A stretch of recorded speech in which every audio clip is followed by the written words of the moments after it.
Is everybody in? Is everybody in? Run these likes up. Run these likes up. YouTube has changed the algorithm. We need these likes all the way up. If there's 100 people in here right now, is everybody in? My G's. We need these likes up.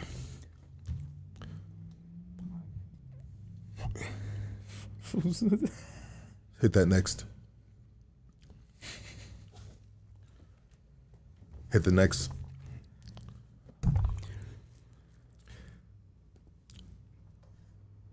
Casey, what time is it? It's game time. Let's go. Welcome to Hood Stocks, Wednesday evening. Run the likes up. Nate Love, what up? Chicken Wang. East Los Royal Heights.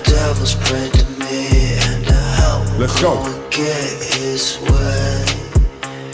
You kept your word, boy, and the devil said to me, and I can't wait to meet you one day.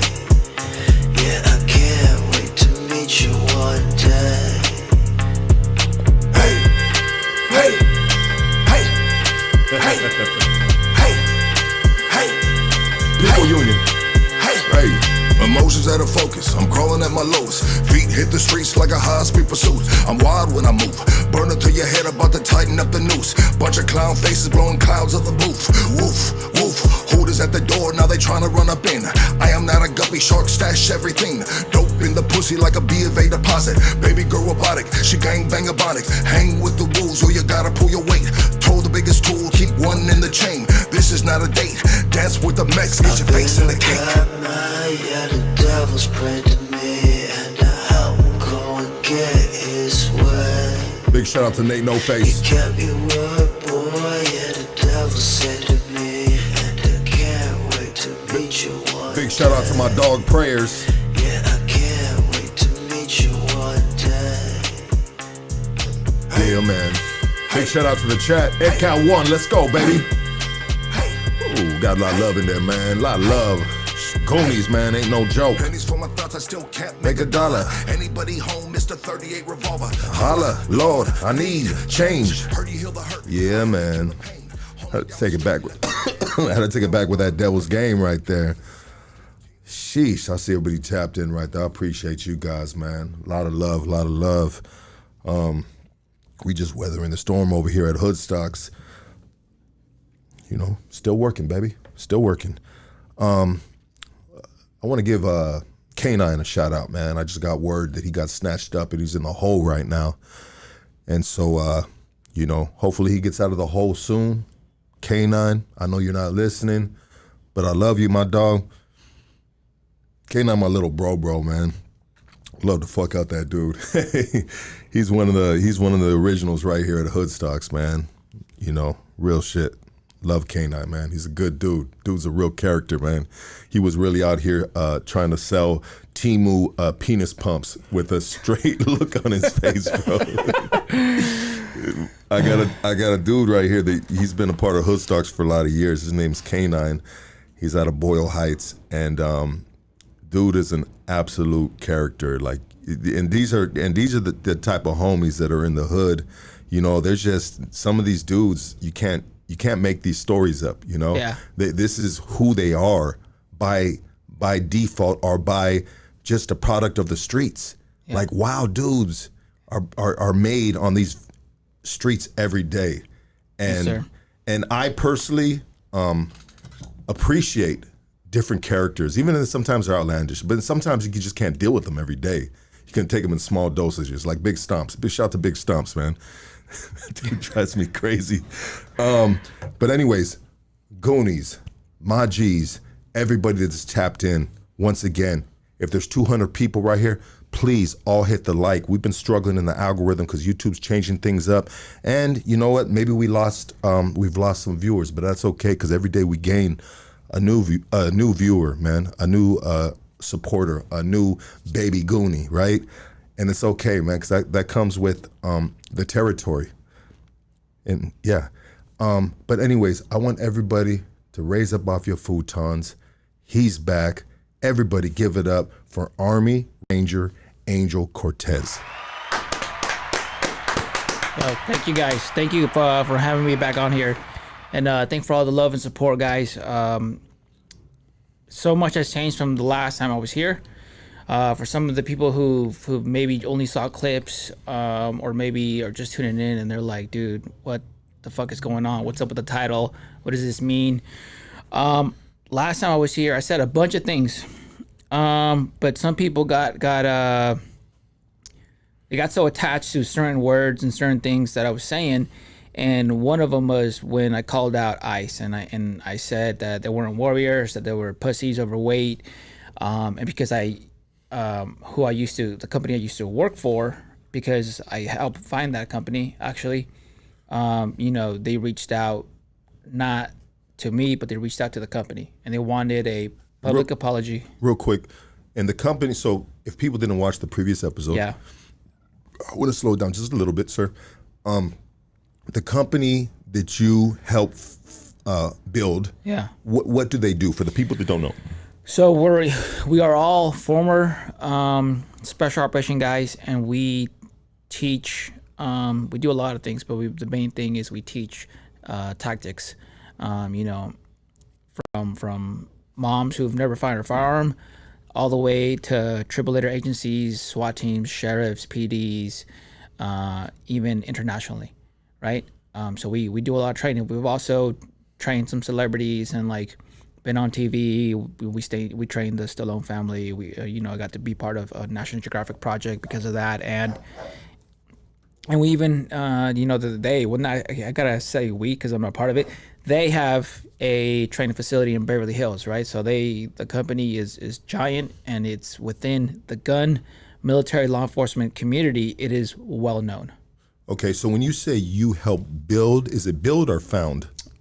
Well, there's the head guy, right? Yeah. That was his idea. Okay. And then he reached out to a few people. I was one of the guys that he first reached out to, and since day one, we have then built it year after year after year till this year, which was 5 years. Okay, and so now, this is the company that's employed you. This is the company that's been your home. It's your family. It's been your family for X amount of years. Yep.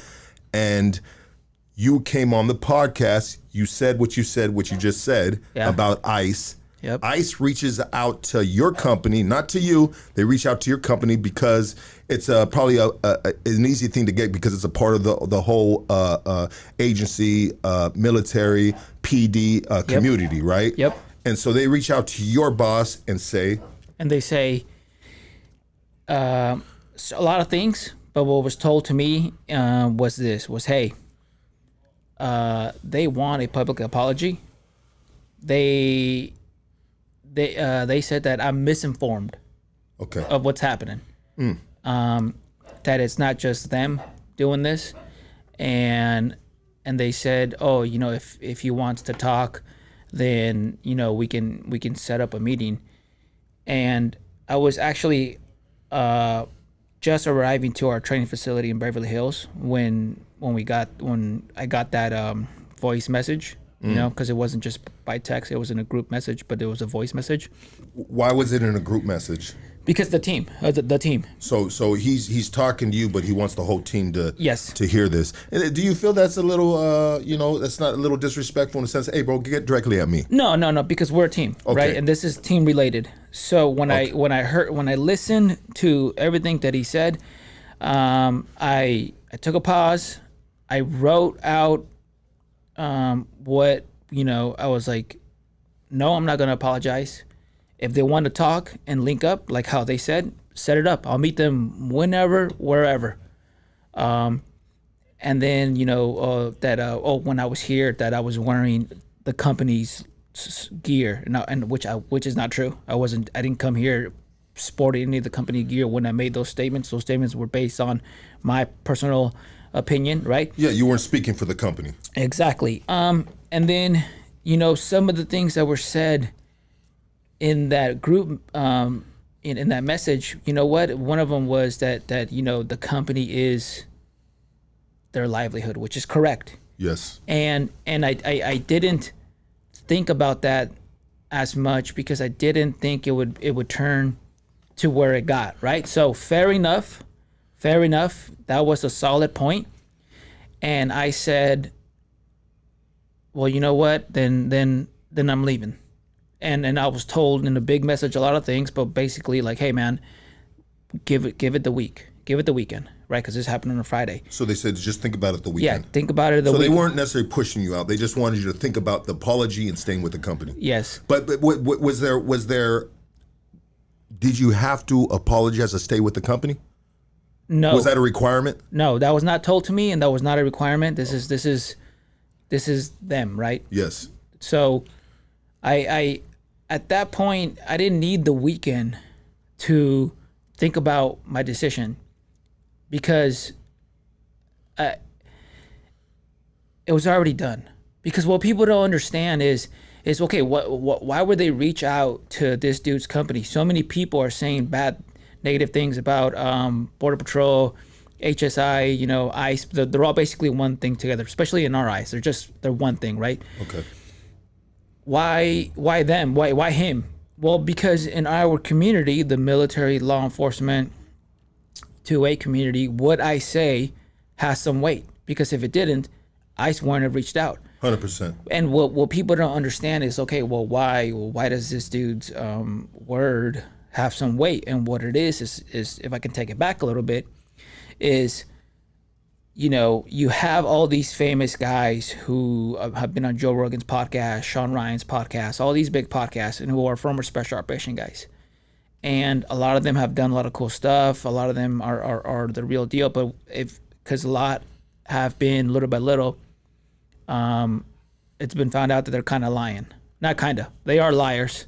They exaggerate things to make money, right? So people know these. If you're not in the military, but you're in law enforcement, or even if you're not in that community, people know certain people based on what they've done. And what I've done is I made myself from a first generation born, right, from the hood into the military, got into the special operations community, and I got attached to a third special forces group, and me being a sergeant that was only 20 years old and leading men, I thought what we were doing in Afghanistan was normal. Because my time in Iraq, some things did happen, but I remember all the older guys saying like, "Oh, this is nothing compared to the invasion," So during the invasion, I was like in junior high, So when we were in Afghanistan, and we're dealing with suicide bombers, with people trying to overrun a precision, and grenades have to be thrown, with me pulling bombs out of the roads with my bare hands, I thought that was normal.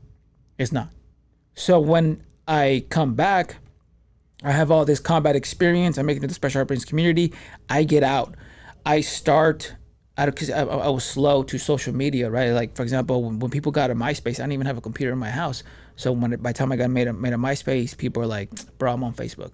By the time I got a Facebook, people are like, "I'm on Instagram," and I'm like, "What the fuck?" So my entire military career, I was never a social media guy. So I get out, and I start sharing all my combat footage, because now I can't get in trouble if I were to share stuff. Nowadays, people share things all the time who are in the military, they don't get in trouble. So these clips started going viral and getting millions and millions of views, and people were taking it from my page and sharing it to their pages, and it was getting millions and millions of views. And people then started finding my page. And around the same time, I started a company called OG Pumpkin, which is a rash guard, hats, clothing brand, because I was doing these events, because at this point I'm already out, but I was doing these events for the veteran community, because as you can imagine, I had lost my purpose and I lost my community, and I was kind of lost. So I was just inviting the veterans from my martial arts gym and my school to come and watch the UFC fights. I did that so much that certain people caught on, and then they're like, "Hey man, would you mind going on a podcast and talking about the stuff that you're doing?" And I was like, okay, never been on a podcast before. So I go on the podcast, and then I just wanted to make enough money out of OG Pumpkin to cover the UFC fight, the beer, and the pay-per-view. That's it. You're good man. Next thing you know, man, I'm making literally $10,000, $12,000, $15,000, $16,000 a month, because these podcasts are huge. These podcasts, I'm talking about Andy Stump's podcast, who's been on Joe Rogan's 20 times. Yeah. Black Rifle Coffee. I think we all know who Black Rifle Coffee is. Yeah. Mike Ritland's. and all these other big podcasts. And then people started finding out about the combat footage, the work I was doing in the community. And then because I was making so much money, I then was like, okay, this is around COVID. So then I started giving back to my local community because I came back to SoCal, right? Most of my family lives in Garden Grove and Santa Ana. So I started giving back because I would see those kids, and it made me sad because like, that's me, man. So the situation just keeps recycling in these environments. I'm like, okay, I can either live my best life, collect all this money, or I can do something about it. So then I started dropping off food at food banks, going to Centennial Skate Park in Santa Ana and giving $10,000 worth of skateboard to the kids so they can stay busy, not do hood shit and get in trouble. And so then during that time, we start the company called DSG, right? Yes, sir. And we are all, what sets us apart from so many other companies is that we stay current to our skills, right? Because sometimes guys who in the special operations community get out and they don't stay current in shape and they don't stay current in their skills. And it's like I had the Ranger Creed, the SEALs have the Creed, Green Berets have their own Creed. And it's like, for me, those weren't words that like, hey, that's what I try to be only while I'm in the unit. No, I carry that on. So I try to be the best version of myself, competing in Muay Thai fights, jiu-jitsu competition. And trying to develop my shooting skills. So that little by little, we started separating ourselves within the community by that. And then the fact that we were all, experienced, and then me having crazy ass footage. Like there's a lot of like Tim Kennedy. I'm not sure how much of you caught on that he lied about a lot of stuff that he said, and he made millions, right? And he lied about all this crazy war stuff. Meanwhile, I have footage of real stuff, me pulling bombs out of the fucking road with my bare hands, me walking up to an IED and placing C4 so I can blow up that bomb so it doesn't blow us up, us shooting and medevacing people. And so it helps our reputation when we all are experienced, we stay current with our skills, and then little by little we start standing out, and then we have giant clients. We're talking billionaires, millionaires, where when we go out to train with them, we're getting paid $1,000 a day. Right. Nice. And then National Geographic calls. It's like, hey, can you guys come here? Or the Stallone family, or all these other things that I can't talk about. Yeah. Right. All this stuff is happening. So now, as you can imagine, year after year of the community work that I've been doing in the special operations, veteran world. Like, for example, over 30 guys have made it into the special operations community because of me, because like I would get basically the same message when I got out. It's like, hey man, I love your page and stuff like that, but like, no offense, but you're small. So like, how did you make it? Back in 2016, you didn't have YouTube channels filled with like line by line of what to buy, how to train, and be ready for that selection for whatever unit you're trying to get into. So I would just tell them what I did, and then some of these kids are high schoolers or college kids, and they don't have money. And if people were to look up what combat boots cost and a rucksack to train, that costs money. So I would be like, hey bro, show me your contract that you're going to join, and I'll send you money to buy you the boots and buy you the rucksack. And I would mentor them, and then next thing you know, like a year would pass or a year and a half, and then they would send me a picture with their tan beret or their green beret, and then which they made it into the special operations community. So my reputation of what I do, and then not to mention I donated a kidney to somebody within the company who used to be a special operations guy, and I've done countless work in all these communities. So now when I say something, I can't be ignored. I can't be ignored because I actually have the experience. My year after year of my reputation of me doing certain things is true, right? So when I say something, that's why it can't be ignored. And then and what I think, I'm not sure if they knew that I was a part owner of that company, but regardless, we'll go back to the moment where they're like, hey man, think about what you need to do. And I'm not sure why a lot of people were surprised of what I said and what I did, because I'm a first generation born who's fought for this country, who's pulled bombs out of the roads for this country, who's helped, men get back to their families, who's done so much community work within the law enforcement world to the low income world, so we don't have people who cause more trouble within the states, and that community that I'm doing a bunch of work that I've been praised by for years from the military 2A world, right? Of all the great that I've been doing in my community, and then when that community gets attacked, what did they expect somebody like me to say or do? When year after year I've been about action. So I said what I said, and thinking back at the moment, I should have phrased it differently, but what I said still stands. And so when he told me, hey, wait the weekend, I went home, I told my wife what happened, and before I even said that I wasn't going to apologize, she goes, no, you're not gonna do it. And I was like, yeah, I know I'm not. Like I'm not. And if I have to leave, everything I just described, I lost, and I knew I was going to lose it. The access to multi-million-dollar training facilities, gone. The connections to millionaires, billionaires, executives from all these worlds, and speaking events. I went to go speak, and I spoke for an hour and a half. I made $10,000. All that cut off. The facility that I used to be at and train at, and all this got cut off, and I knew it, and I knew that was going to happen. But what I wasn't necessarily prepared for was how many people I've trained with, broken bread with, thought that we had a professional or friendship, that unfollowed me or still follow me, but have not reached out and ignored me. Right, and not said anything. Acknowledged, yeah. Acknowledged it, like we all know what's happening, but they're not saying anything. Yeah. Just to keep it neutral, right, in public. Yeah. And I wasn't ready for that, right? But all these people who I thought, there was something. I've talked to enough people, and they're right, and it's like, look, man,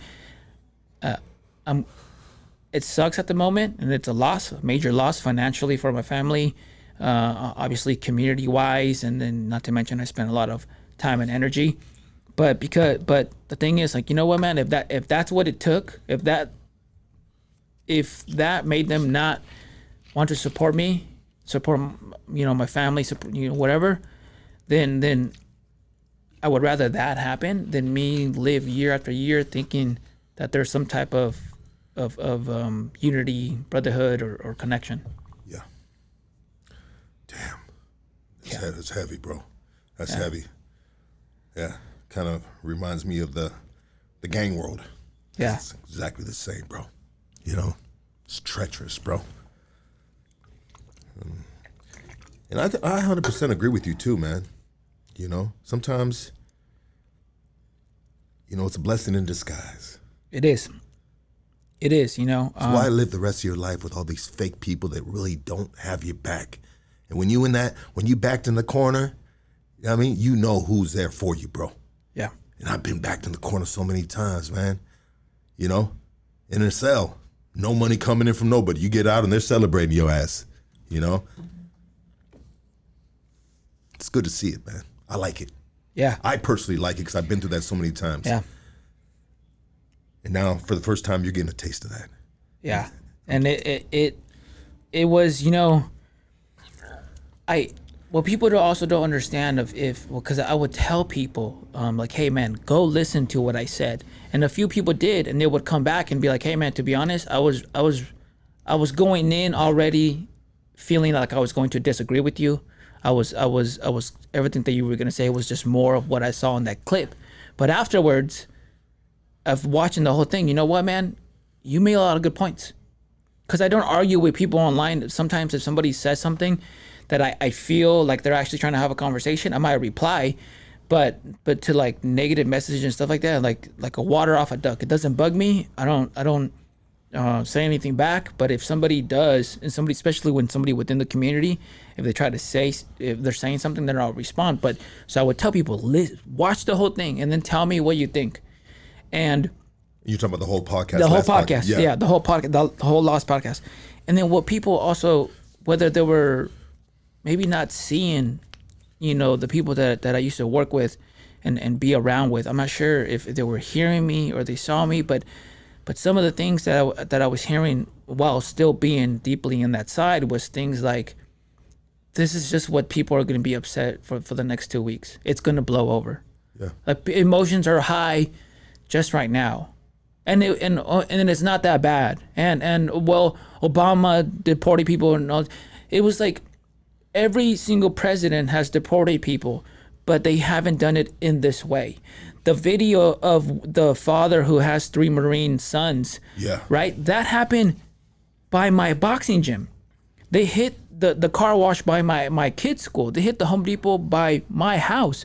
So it wasn't like I was making this thing up after, like, I saw a video and I got emotional and I'm just far away from the situation. No, this is happening right here. The old man that got the clip of the guy, of the Border Patrol guy running, and then he gets this old man by the bus stop and he just fucking throws him down. I love like true crime and all these like war and stuff, like documentaries.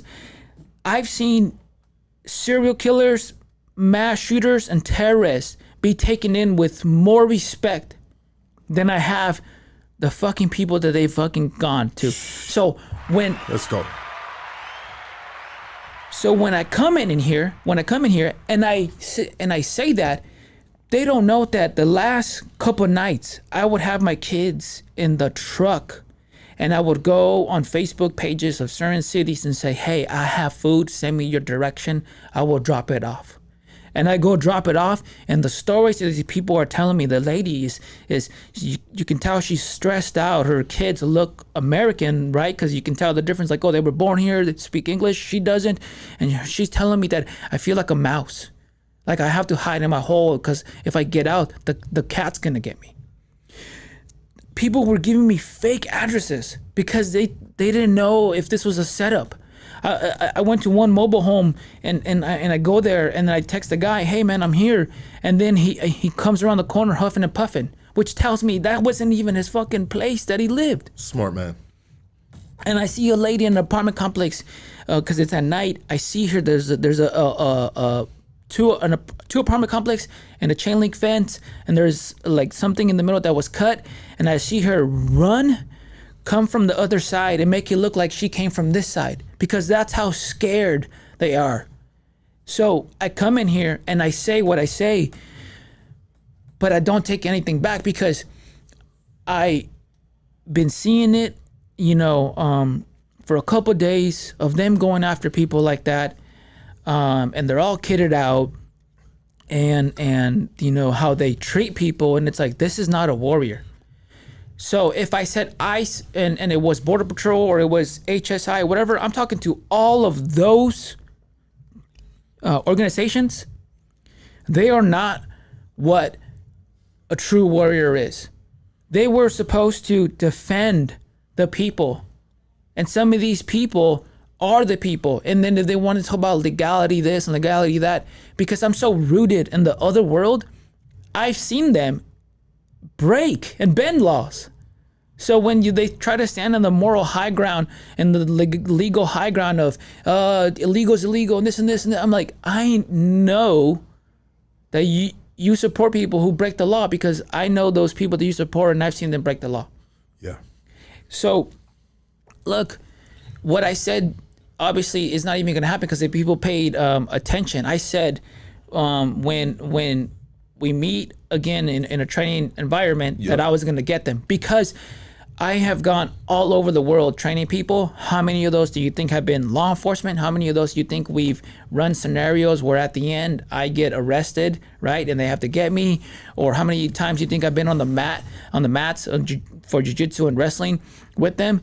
And I know when people don't like me because how I look, right? And I've stayed quiet for many, many, many years, right? And people would tell me like, "Oh, Angel, you're one of the good ones. Why can't the rest be like you?" And I look at them and I just laugh or I smile and I'm just thinking like, bro, do you not hear yourself? Or like how fucked up that is to say that to me? When some dude in the military is like, "Hey man, for a Mexican, you're not that bad." right? Or when I get out and I fought for this country, and because my brother didn't have his ID card in front of my new neighbors, I'm forced to take off my shirts. And my brother takes off his shirt, and we have to face front, left, and right so they can get pictures of our tattoos because we don't know who you are. Even though I presented my ID and I told him I'm an Army Ranger, and you see that house with the big American flag in the front, that's my house.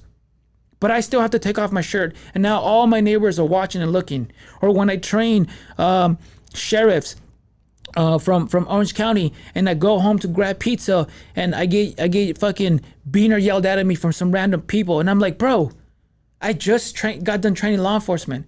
I fought for this country. All this shit has happened, and I've been on so many podcasts, and I never really bring it up. So when I saw that was the straw that broke the camel's back. Sheesh. Let's go. Whew. You've been holding this in for a long time, man.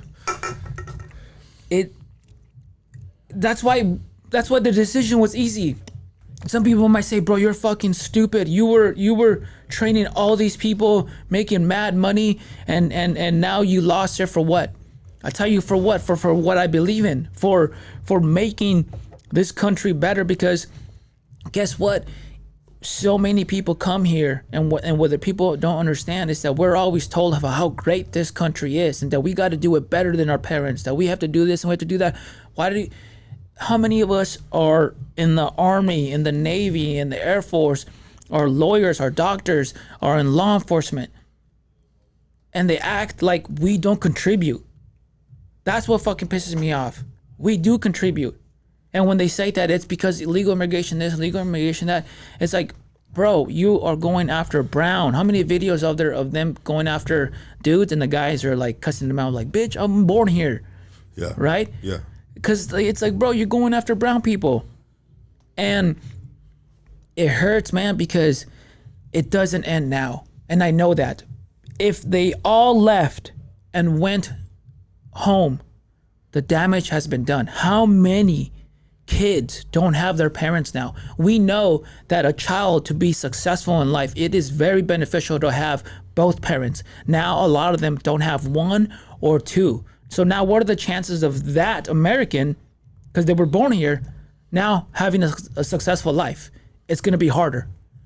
How many businesses have been affected? American-run businesses that don't have all this business from certain people, right? Or people that have their citizenship. Like, I have family members who have their their green card, and who are have their citizenship, and they're fucking scared. And the fear that they've created, instead of uniting the country.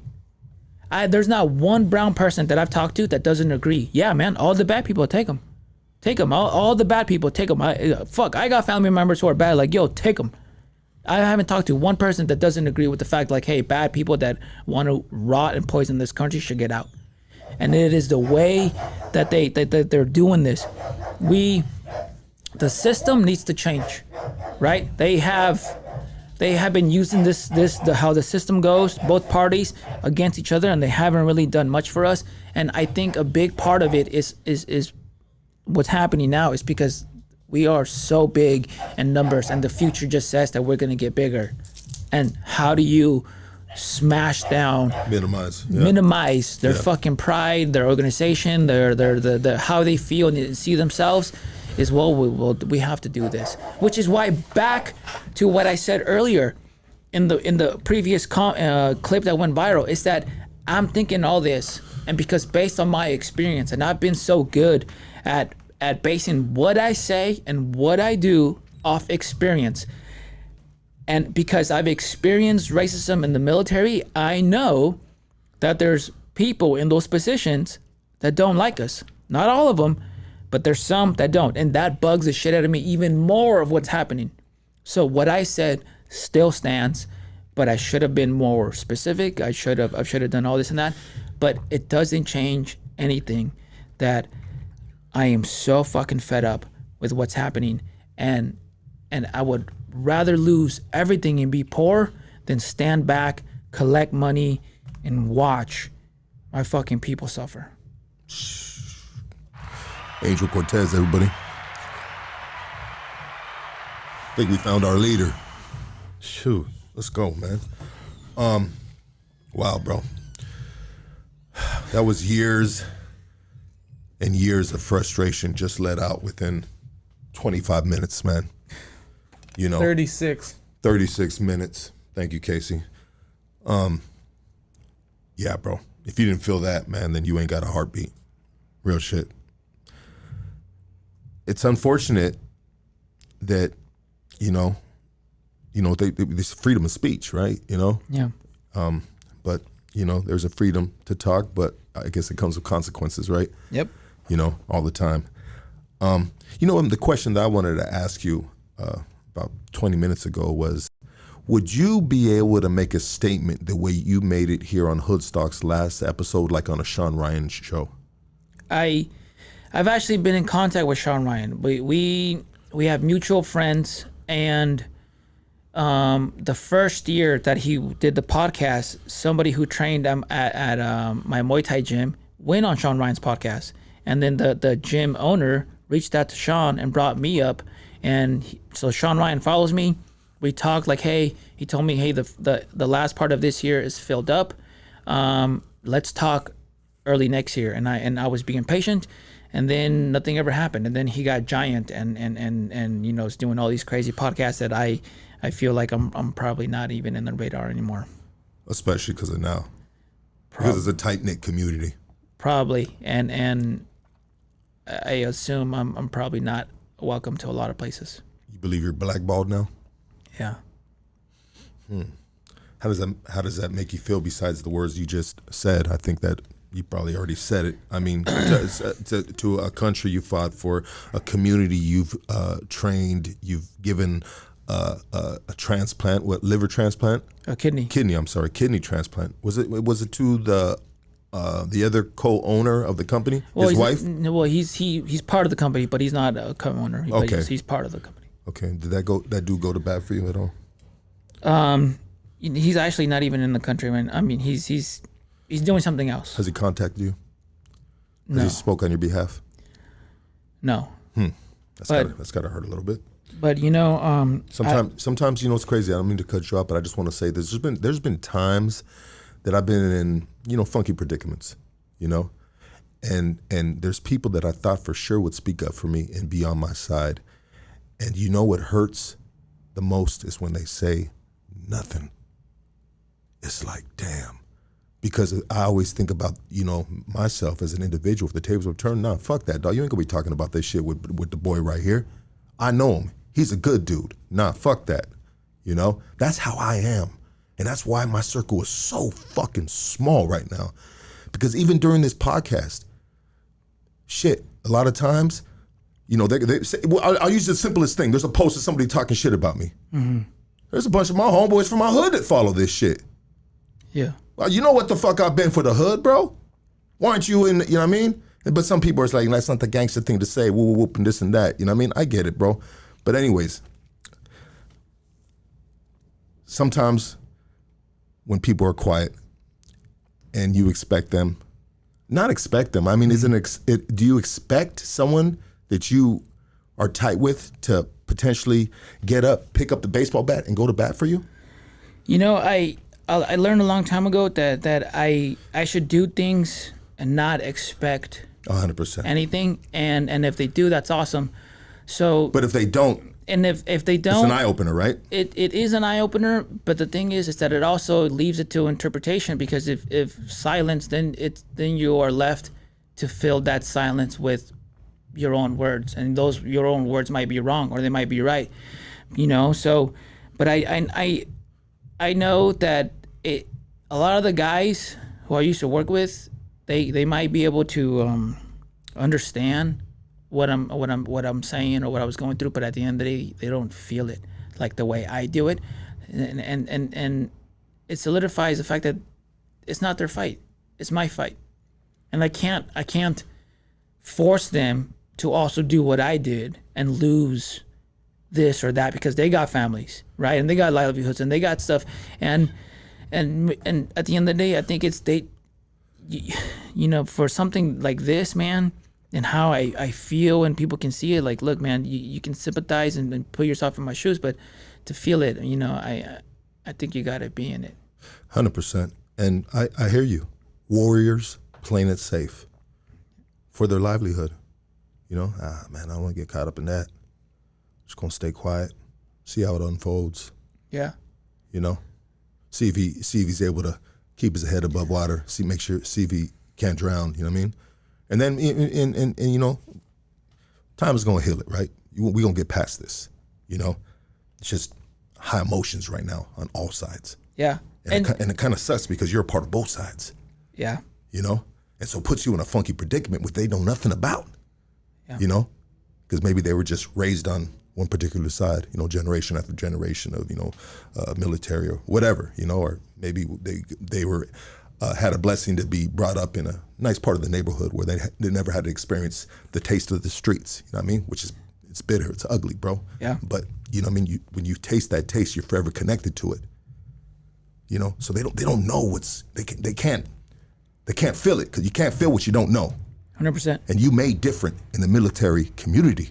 Because you were raised up, you know, Santa Ana, you know. It's different, man. It's tough. It is. Yeah. And you know, you said something like, you know, emotions are high, and what I don't like is that from that side, I heard, hey, you know, hey, emotions are high, and this and this and this and that, and it's like, look, man, why are we talking like if emotions are high, I can't also be right? Like they're somehow both mutually exclusive, right? Like, oh, you can't be emotional and feel strong about something and also be right because emotions are you know, blurring your vision and stuff like that.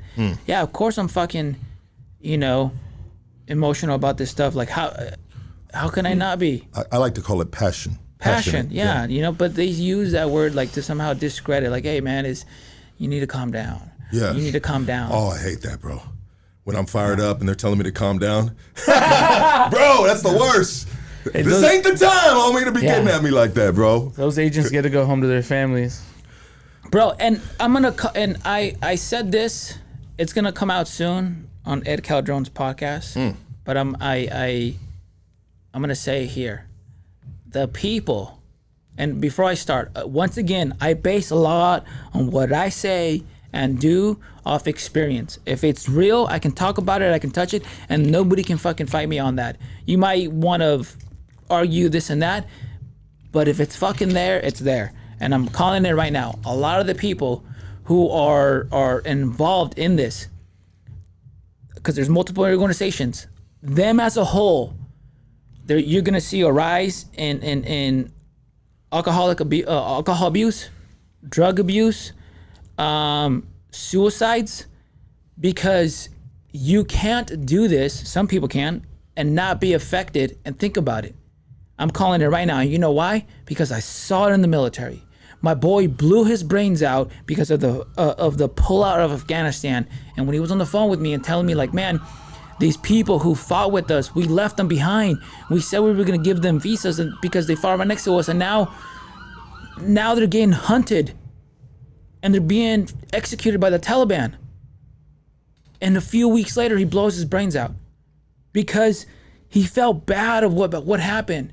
He never felt bad all the years that he was out, but then they just hit him. And then dudes who would immediately get out and you see them drown in pills and alcohol. Because I've seen that in my world, even though I'm not in those agencies, I assume if they have hearts and a soul, they're gonna see what the fuck happened, and it's not gonna hit well. Bro, you are a warrior that has fought for this country, bro. And I ain't talking about a dude that was fucking, you know, just filling up the gas in the tanks. You know what I mean? Hey, those dudes are solid too, right? But you were boots on the ground, doing what you were doing. Bro, you have a lot of PTSD, I believe, bro. You know what I mean? From what you've been through, man. And these motherfuckers should be giving you a whole lot more respect than that punk-ass phone call. And that's just my opinion, bro. You have fought for this fucking country, bro. You have been in the motherfucking trenches. When people talk about the trenches, bro, hey, this dude been in the trenches for this country, and we got ICE agents pressing him for an apology? That's some bullshit, dog. And it's people were messaging me, right? And they're like, "Hey, man, that doesn't look professional. You have to think about this. You have to think about that." And as they're telling me, they want to use words about professionalism. Yeah, what the fuck is ICE doing? Is that professional? Yeah, and name association and stuff like that. A lot of people within the community are like, "Hey, man, you got to be more, professional. You have to, that former gang member thing in your bio, you got to take it off. You're losing money because you have former gang member in there. You know that, right? I'm telling you." He goes, it's not a make-believe. I know you're leaving money on the table, but I would be like, "Hey, do you have any idea how many messages I've gotten from people being like, hey, man, seeing you make it out gives me hope."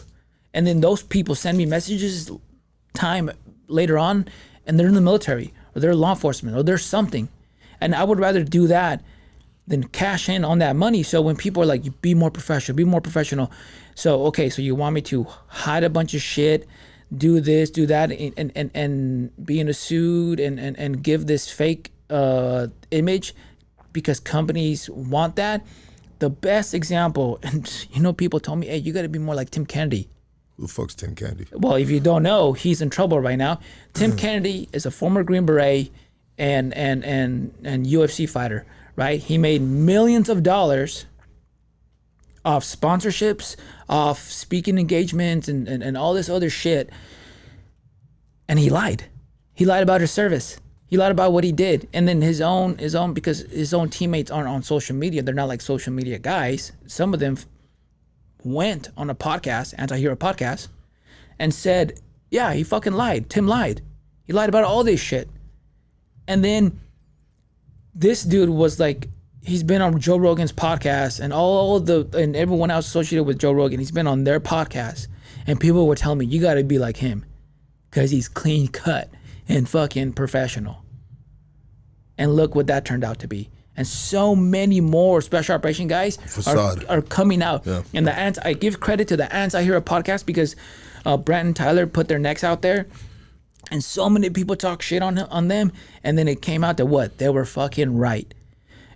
We give too much credit to people who at one point had a uniform on and they were in the special operations community. What they did during that time, yeah, that was awesome. Give them credit. But what are they doing after? Because so many of these dudes are fucking shit parents, shit husbands, shit teammates, and business partners. But because they shoot really fast, they have great public speaking skills, and they're fucking jacked, and they have that former whatever attached to them. Oh, they can do no wrong, and let's prop them up. And these are the most professional guys. And then what has come out to be? They're fucking liars. And I'm telling you right here, more are going to be caught and exposed. Not all of them, because life is not a Disney movie, and the bad guy doesn't always get caught. But meanwhile, me being real, being how I have been for years, yeah, has now put me in a position where I've questioned, like, what the fuck have I been doing, man? Wow. That's a powerful statement right there, bro. Yeah. The community you've been supporting, fighting for the country, everything, is that what you're talking about? Yeah, like, how can I not feel a certain way? How can I not feel like, bro, at OG Pumpkin events, I have seen active duty special operation guys, law enforcement, triple letter agencies, former gang members, illegals, people with degrees, with no degrees, people who fucking do drugs, people who don't do drugs, people who are super religious, not religious. I've seen them break bread. So I know that they can be together. I know that we can treat each other like human beings. I've seen it. I've seen it in my house. I've seen it on the range when we do these events, or at open mats at my gyms. I've seen it. So then, something about, well, if you're in a small group, it works. But then once the whole country right now, and then it starts turning on you, how can I not feel a certain way? 100%. You know what? I was talking to our guest last night, Mrs. Carolyn Rodriguez, and she's originally from Texas. And we got a big support group out of Texas, man. Shout out to all the brothers and sisters from Texas that support this channel right here. Thank you very much. And everybody that's tapped in right now, please hit that like right now. If you're liking this podcast, please hit that like. Help us get in this algorithm, get this message out there, get this man's message out there. But anyways, I was talking about Texas is populated with as many Mexicans as California is. You think that's safe to say? Probably. Shit, probably if not more. If not more, exactly. And so why is California all over in the news and Texas isn't? Well, the reason why is because Texas is a red state. Yep. California is a blue state, leaning a little red, in recent times, but still overall blue state. And Trump has beef, big beef with Gavin Newsom. And so he's taking it out on the entire state of California with letting these ICE agents go rogue in a sense. Yep. That's really what it is, bro. Yeah, Trump's beef with Gavin Newsom is so deep. Bro, he trying to destroy everything in California any way he can. Starting with this immigration, knowing that immigrants in California are the backbone of California. Farms, so on and so forth, and go all the way down the list. And that's got a lot to do with it, bro. The way these ICE agents are going, bro. They're crashing into cars. They're doing them CHP pit maneuvers. Yeah. No fucks given. Yeah. Leaving the crash car there, taking somebody out the car and taking off. And I seen this one girl saying, "Hey, the fuck? You didn't even give me your insurance." Yeah. Yeah. Who's gonna fix my fucking car? Yeah. And so it's like a lawless. They're like, they're above the law. Yeah. Doing whatever the fuck they want to do. Why? Because the president has given them free range to fucking wreck California. And that's wrong, man. We're the greatest country in the world, regardless of whatever the beef is between Trump and Gavin Newsom. We still part of the United States of America, man. We're the strongest country in the world, man. And you see this on camera in real time. This isn't conspiracy theories. We're watching this shit happen. Yeah. If not on camera, shit. As soon as we step out on these streets right here, we see it happening. Yeah. We better than that, bro. What the fuck? 100%, man. We are bad, bro. I am a fucking proud citizen of the United States of America. Third generation on both sides. Thank you, Jesus. Thank you. I ain't residing in any other country but the United States of America. I'm a proud citizen. But when I see that, I'm like, bro, what the fuck? Where we at right now? Yeah. Where we at? Are we in a third world country? Seeing these dudes do this shit? Like, we better than that, bro. Then that's where I drew the line at. Because I voted for Trump, bro. Because it was getting too tranny, bro. And I got kids. And It was getting too woke with it, Yeah. Common sense, old school principles were just out the door. We're making up new shit as we go here, you know what I mean? And it pushed a lot of Latinos the other way. But no way did I know, and a lot of Latinos know, that was gonna happen, because that's never happened. Like you said, Yes. All administrations has always pushed, immigration, deportation. Every single administration, they all campaign on that. Yeah. Not once have we ever seen this happen like this. 100%. I thought he was just gonna go back to building the wall, bro. 100%. That's why when people are like, they want to use, but every president's done it. Yes, we're not saying that they haven't done it. It's the way that it's being done. How can we not be outraged? And I agree with you. At the time, bro, I was not gonna go and lean that way. I haven't voted for anybody actually since I've been able to vote. The first time I was able to vote, I was about to go to Iraq, and it was Obama's first term, or first election, right? Beautiful. And I remember thinking, damn, dude, not that long ago, black folks used to be slaves. Now one of them might run this country. This is the best country in the world. The fact that this can happen. But you know what? I don't know him. I don't know the other guy. And to be honest, I don't know a lot about politics, but you know what I do know? I'm about to go to Iraq in a couple of weeks. I need to focus on being as best as I can at my job. And then the next election, now I'm a sergeant. I'm about to go to Afghanistan. And then it was like, oh, well, fuck, I still don't really know both parties. And from what I've gathered is that they all kind of lie, and they all kind of play little certain heartstrings, and to make the other side mad or make the other side want them. But you know what? You know what I do know? I'm about to go lead men in Afghanistan. I got to focus on that. And then I get out and I'm in school, and it's the first time Trump is in the election, right? Yeah. And I'm like, okay, maybe this time I'm gonna vote. And I start watching more of their interviews and you know the debates and all that. Yeah. And I'm just disappointed because I just spent almost a decade in the military, and I have seen true leadership. And what I see here is not the best that the country has to offer. It's the best the system has to offer. And I can't just vote because this one's a little bit better. I can't do that because I know what true leadership looks like. In the midst of war, you will see the definition of leadership, correct? Yeah. So I was like, you know what, man? My vote is I don't vote. I don't like any of you guys. I can't agree with this. And then the next time around, you know, then you have to start focusing and paying attention. But once again, it's like, look, man, some people be like, hey, if you don't vote, then your shit doesn't count, or what you say doesn't count. It's like, yes, it does.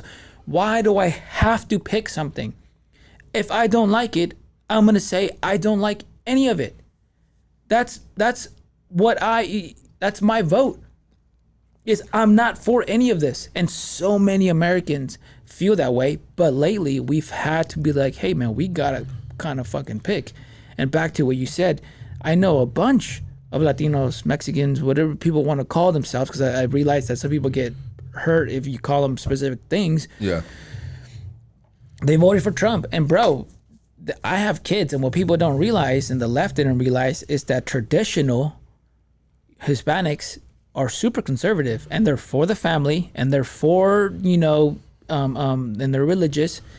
So when you're trying to tell them, like, hey, if your son wants to be a girl, we actually don't have to tell you. We're just gonna help him. That's a fucking no-go to traditional people that come to this country. And when you try to do this and all this and that, what people they didn't realize is like, look, you might have a chill, liberal, progressive Mexican, but that's not the vast majority of how did they come. So then a lot of these people who were able to vote were like, I'm going for Trump. Yeah. And so many people have sending me messages like, bro, I voted for Trump. I didn't vote for fucking this. Well,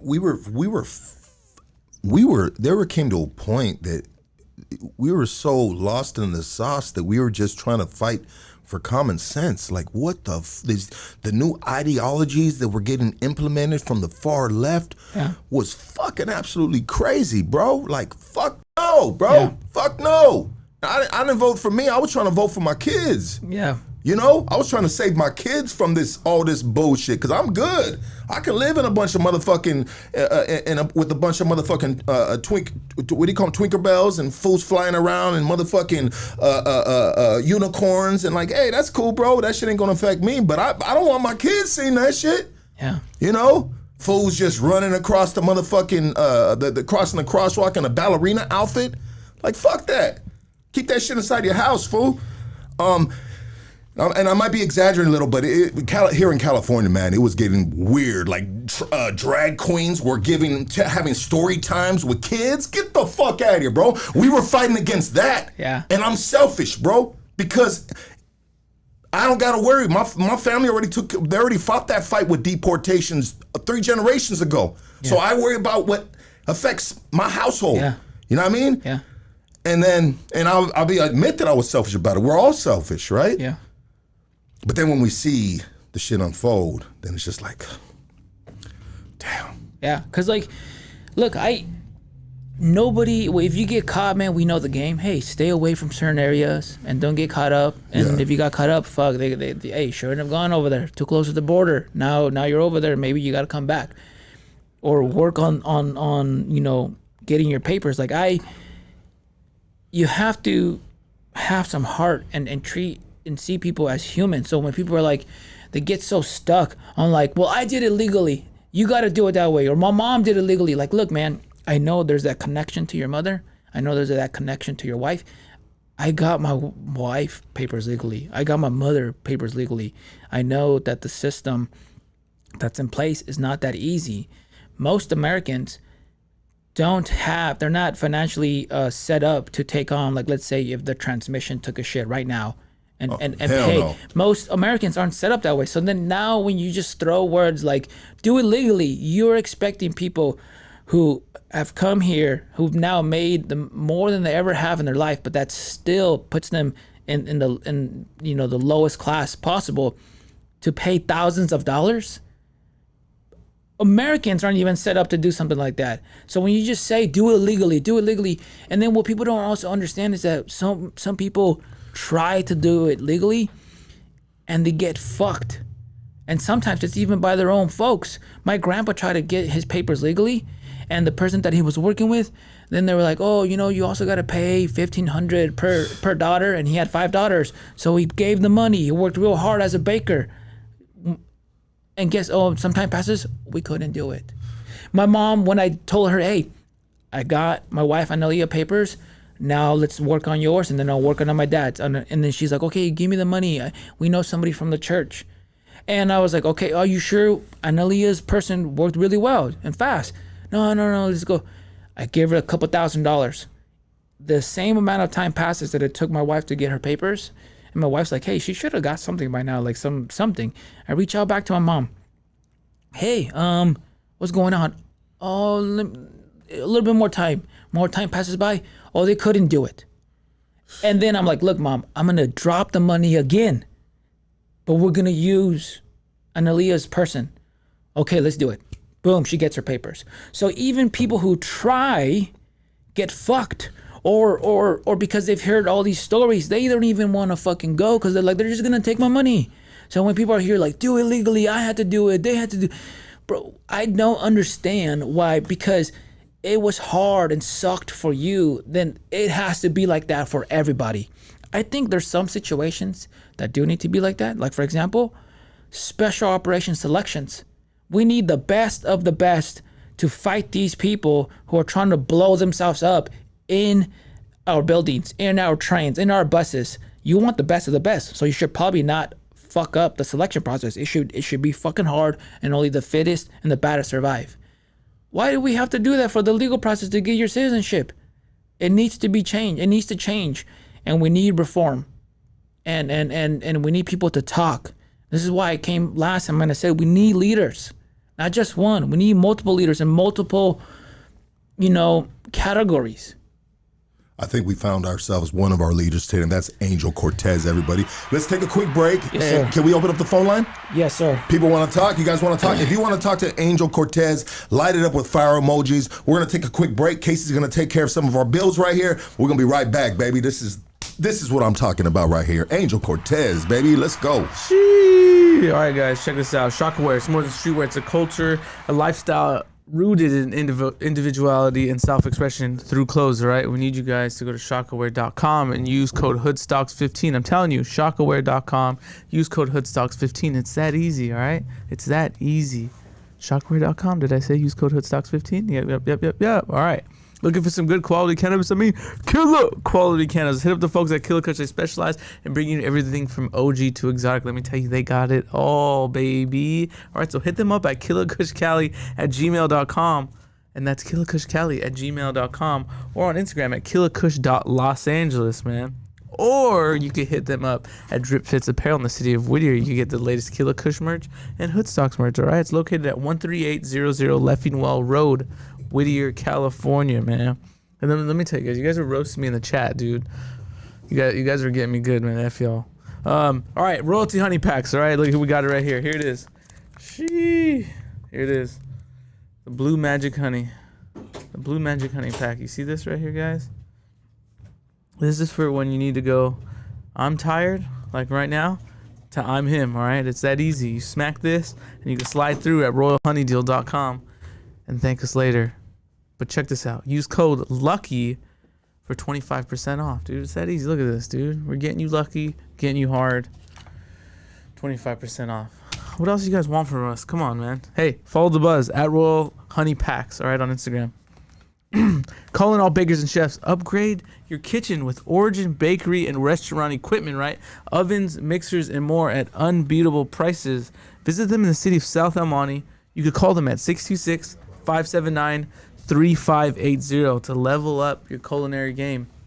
Come on, guys, it's that easy. Origin Bakery Equipment, man. Go hit them up. South El Monte, baby. SGV 626 in the house. All right? Caught up? You need some backup? Well, call Doug Sherrod, all right? The King Kong of criminal defense. He's beating cases and going ape shit in the courtroom, so you don't have to. Tap in at KingKongLawyer.com and lawyer up like a beast. All right, guys, big shout out to our new sponsor. That's Venice Kush, right? Venice Kush, your go-to cannabis shop on the Venice Beach Boardwalk, right? Find them at 1827 Ocean Front Walk. That's right next to the Marathon Burger. So, hey, get some Trizzle and get a burger, right? It's that easy, right? Call 424-238-5476. You know, or you could shop online at VeniceKushShop.com. It's that easy, all right? And if you want to follow them on Instagram, check them out at Venice Kush Shop. That's at Venice Kush Shop for their latest drop. So you could cop that, all right? But check this out. If you mention Hood Stocks, you could get a free gram of flour or an edible brownie. I mean, what else can you ask for? Dude, we're giving you guys deals here. Deals. 15, 25. Free stuff. I mean, what else you guys want from us? What else you want from us, man? Shout out to Lux Tattoo. Hit them up for that ink, all right? That's on Instagram. It's at LUXX_tattoos_, all right? So hit up Lux Tattoos. And, of course, for all your Hood Stocks merch, that's www.50racks.com. Dude, we're giving you guys deals, man. This is a December to Remember sales event. It's Toyota-thon. Like, what are you guys really doing out there? Get up off your futon and go hit these shops up, right, guys? Let's get back to the show. Classic Hank said, why is Casey wearing a tortilla warmer on his head? Shout out to my boy, Classic Hank. I want to say this. Casey, go ahead, upload that phone number, live phone calls with Angel Cortes.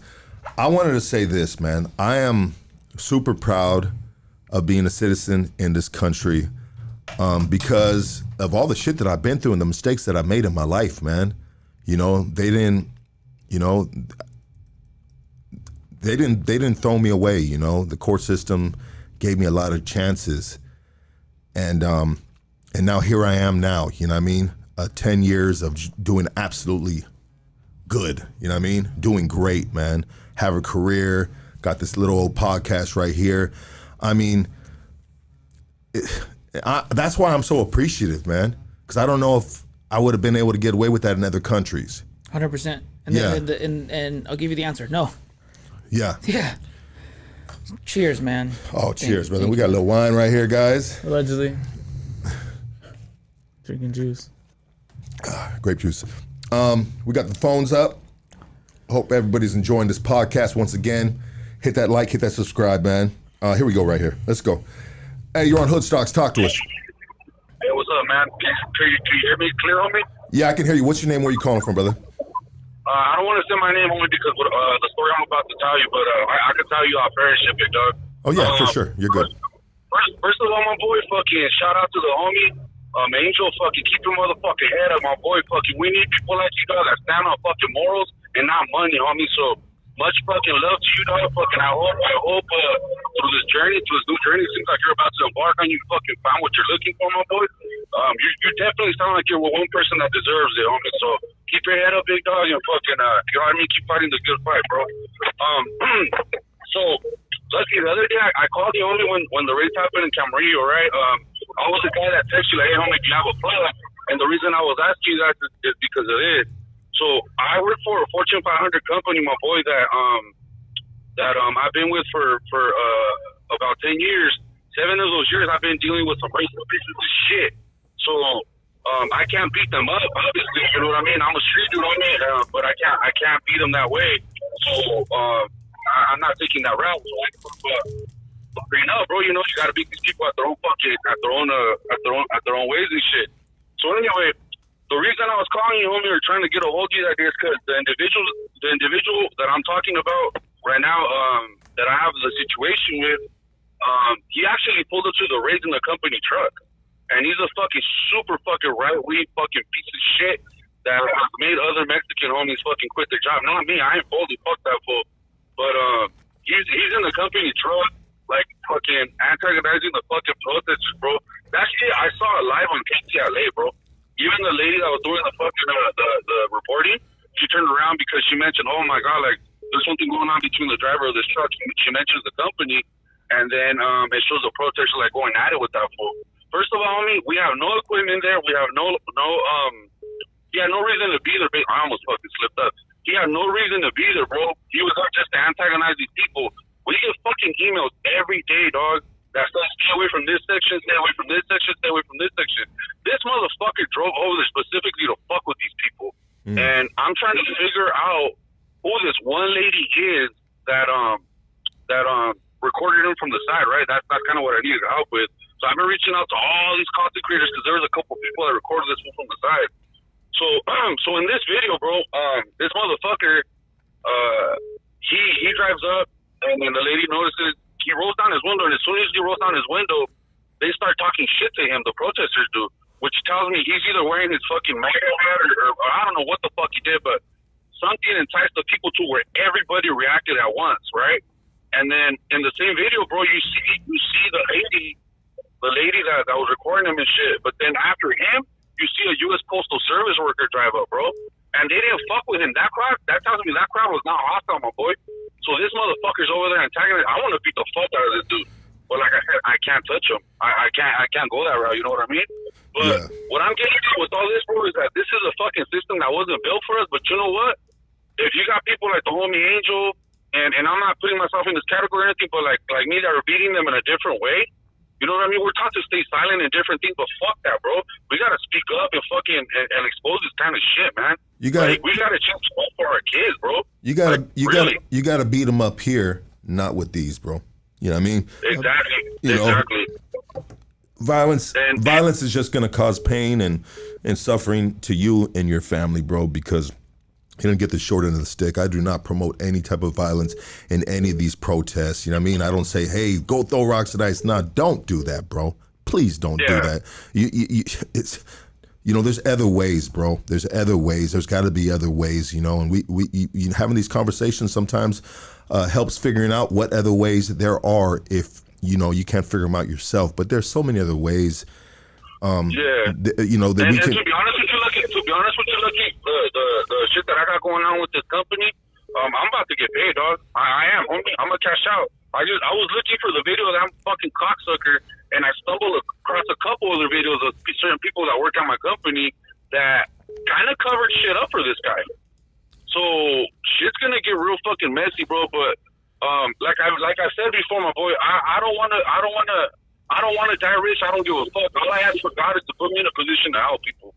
Just put me in a position where I can help. You know what I mean? Like, I ain't tripping off money. I ain't tripping off none of that shit. But it feels weird, bro. Like going this route. You get what I'm saying? Like, but at the end of the day, homie, this is the only we're gonna win, and they're gonna stop calling us ignorant if we're not using our fists. You know what I mean? It's to the point where you got to use our mind to beat them, because reacting with violence is not gonna get us nowhere. And this goes for everybody. It's not gonna get us nowhere at the end, homie. Like, we understand what it is. They want us to react, bro. But at the same time, we're the majority now, and they're afraid of that shit. That's why Donald Trump's afraid of that shit. So let's look at the big picture, is what I say, and fucking, you know what I mean? Yes, right now in the now, it's gonna be hard for us to win, but we're planning to see with all these kids. These kids are gonna see shit. You know what I mean? Because we're the fucking basically awoke the sleeping giant, homie. And it might not happen overnight, but we're slowly but surely gonna take over this motherfucker and make it work for us. There you go, brother. This shit ain't gonna stop like this. You know what I mean? Appreciate you calling, my boy. Appreciate you calling, bro. Stay strong. Support, man. Yeah, do your thing, brother. Let's get this next phone call. Hey, you're on Hood Stocks. Talk to us. Hey, what's up, man? What's your name? Where you calling from, sir? I want to stay anonymous, but I'm calling from New York. Okay, New York. Let's go, baby. Hey, what's up? So I just want to mention something to Angel. You know, I'm proud of his service. I'm proud of what he's done.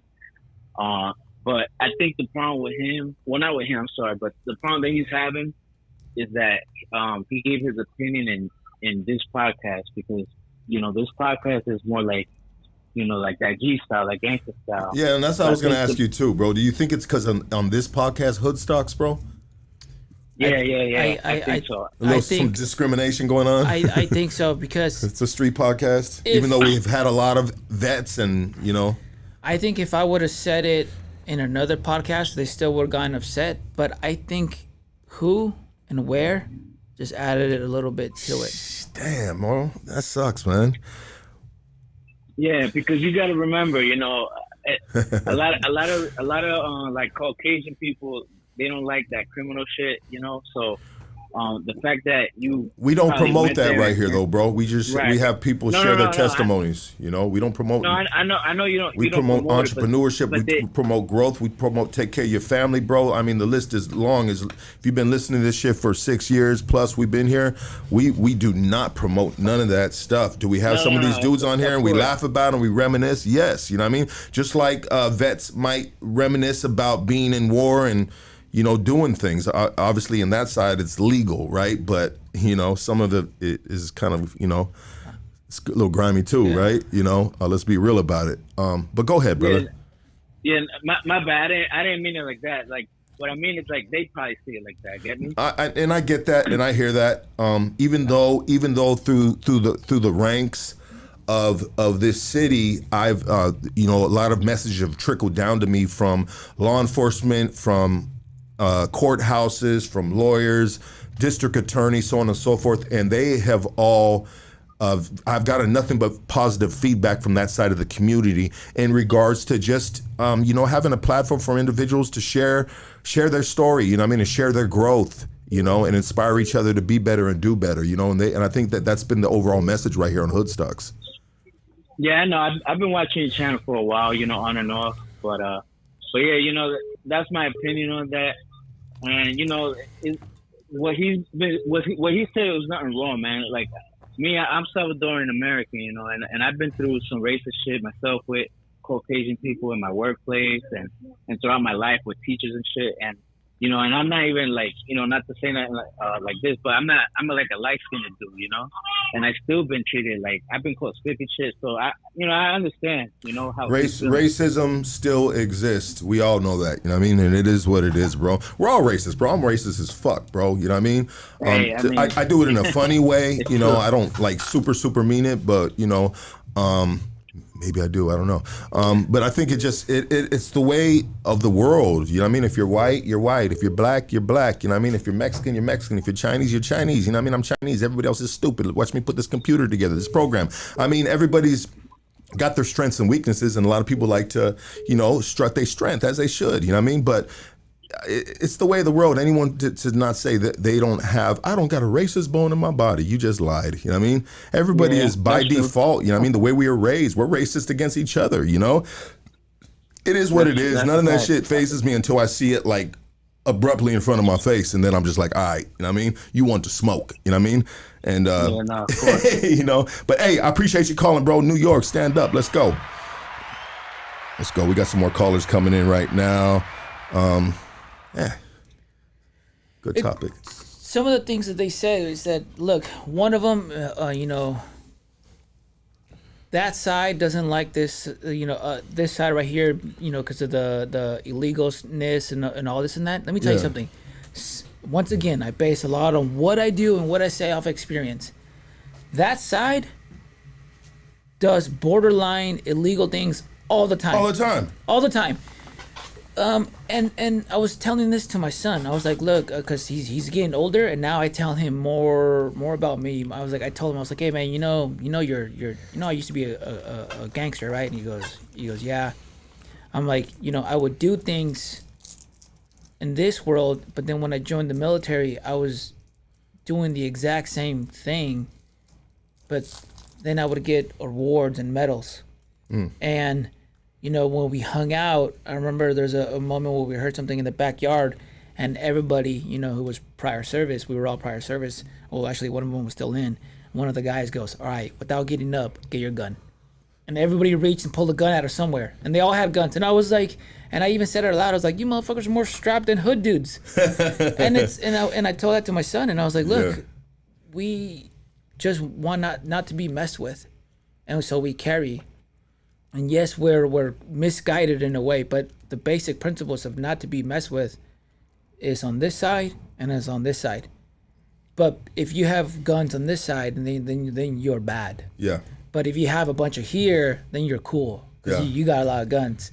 And then if this is what I don't understand is that in that world, man, some of these companies have like the word dope, crime, goon, and people celebrate it, and it's cool, and they buy the merch and all this and that. But here, that's bad. Oh, you got a company, crime, dope, or goon? Oh, dude, what the fuck? Look at them. Yeah, that's bad. They post themselves with ski mask and guns, and it's cool. Yeah. You post with ski mask and guns on the streets. Fucking criminal. Yeah. You're on Hoodstocks. Talk to us. Hey, what's up, Lucky Lansky? Shout out to you. Shout out to your guest there, and much love and a lot of respect to everything that you're doing, man. That's frontlining, man. You never know, man. In the future, if more positive stuff gets done, maybe we'll have that Miguel from Cobra Kai playing you in a movie. So who knows, dog?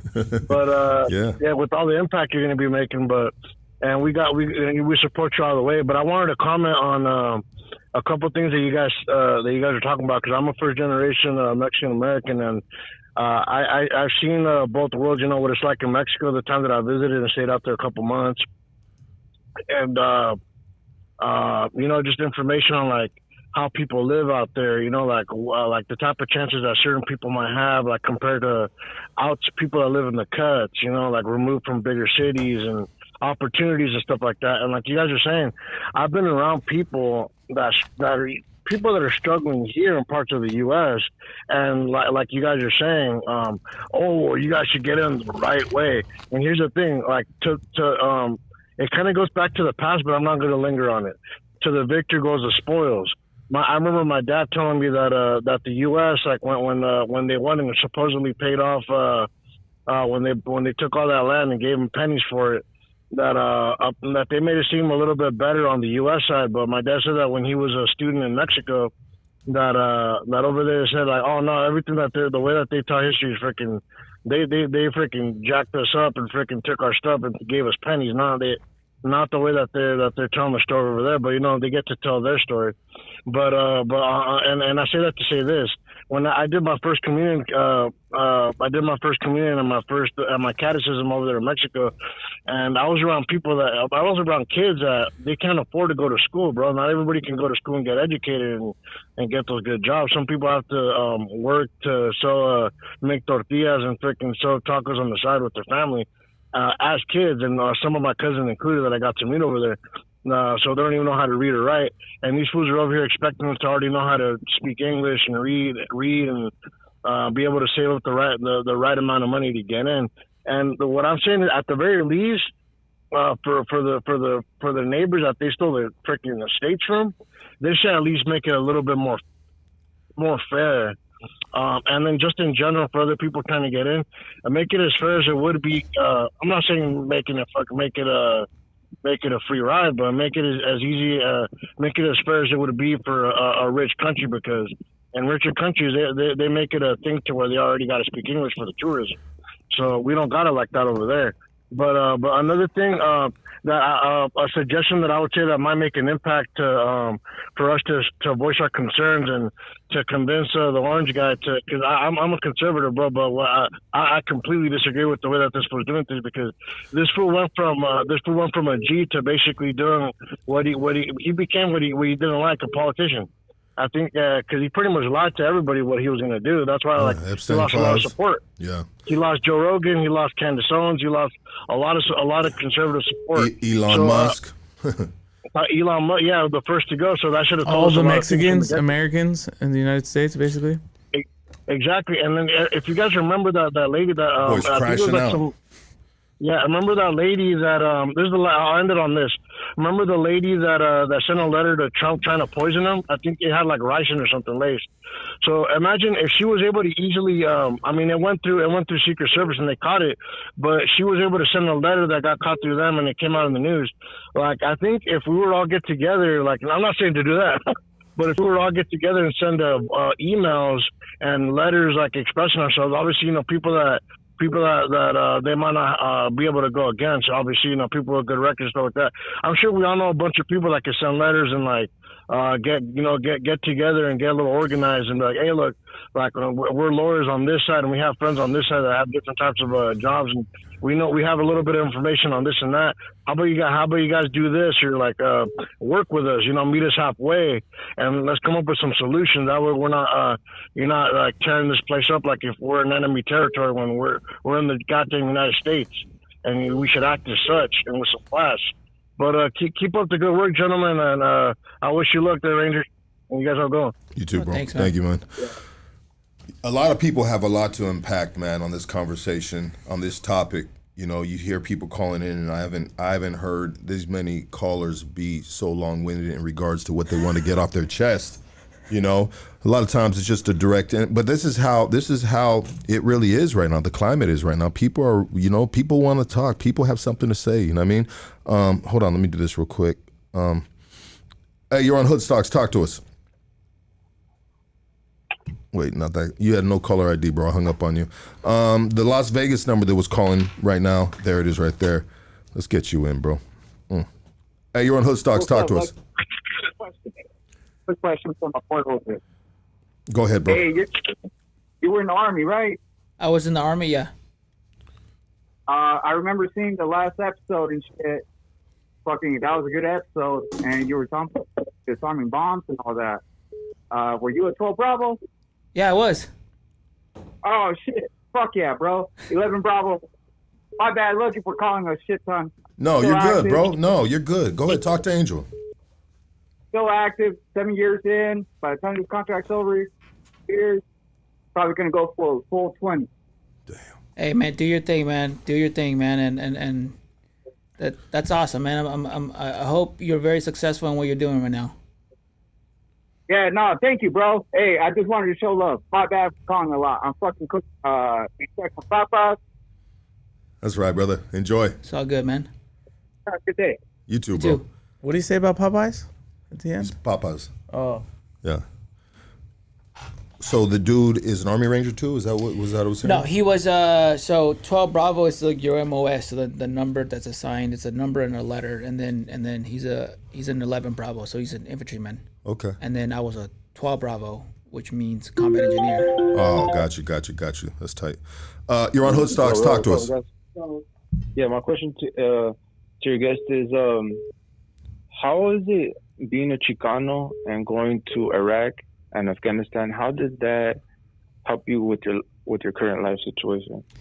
Man, what that showed me is that when bullets start flying and it's a life and death situation, man, nobody cares that you're brown, that you're white, that you have a degree or no degree, that you were a nerd in high school, or that you were a punk or a skater. Nobody cared about any of that. What they cared was, are you good at your job? Yes? Awesome. I want you next to me. And it made me not really care about a lot of things that, I mean, I grew up poor as it was, but then it just solidified, like, man, material things don't really matter. All this stuff that we come to and beef it to, it doesn't really matter.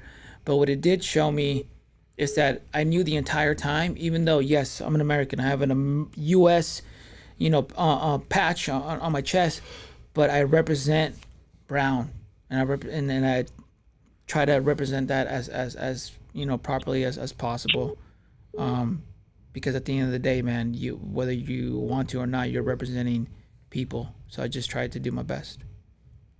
So to simplify your answer, how would you say that helped you? How it helped me? I mean, well, I guess it depends on all his life skills leading up to the moments of combat, really. Yeah, man, it's none of this matters that we have more in common. We have more in common than we think, but we have, if you left it up to social media, we're fucking divided and we're all at each other's throats and we can't live together, which is not the reality, man. It's not like they were asking for tortillas. Yeah.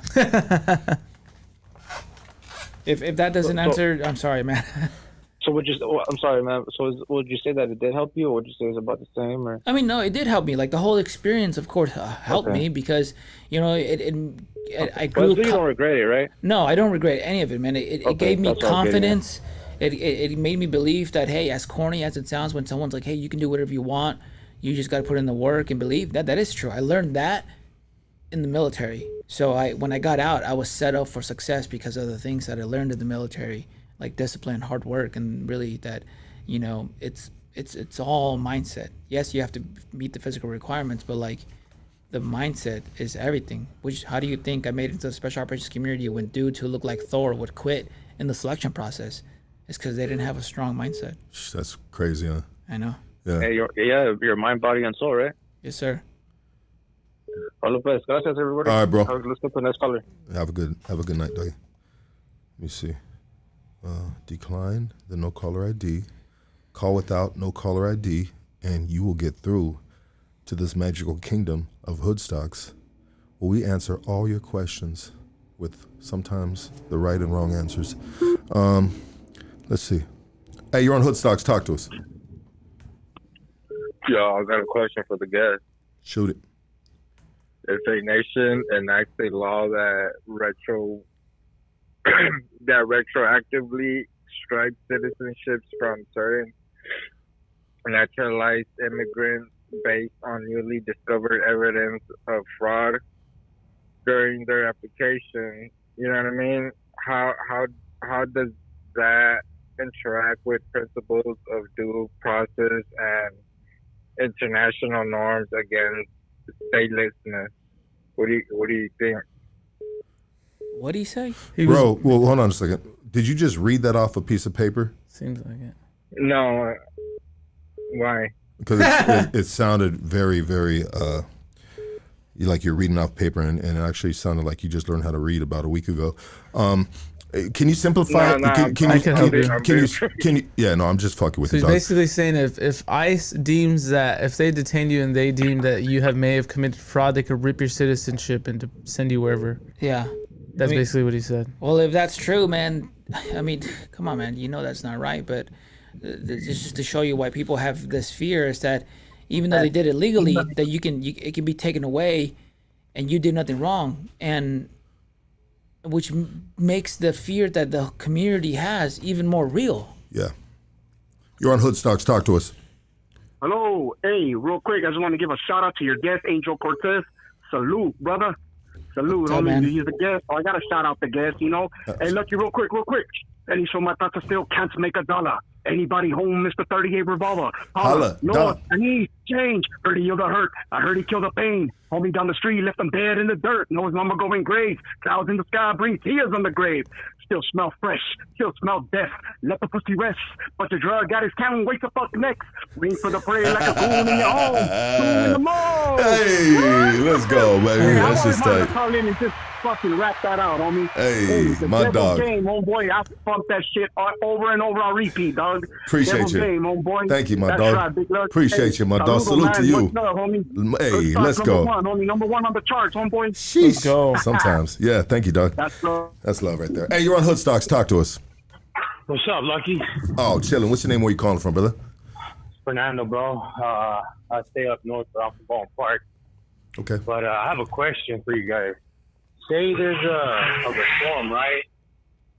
And people are able to get their papers and, fix their shit.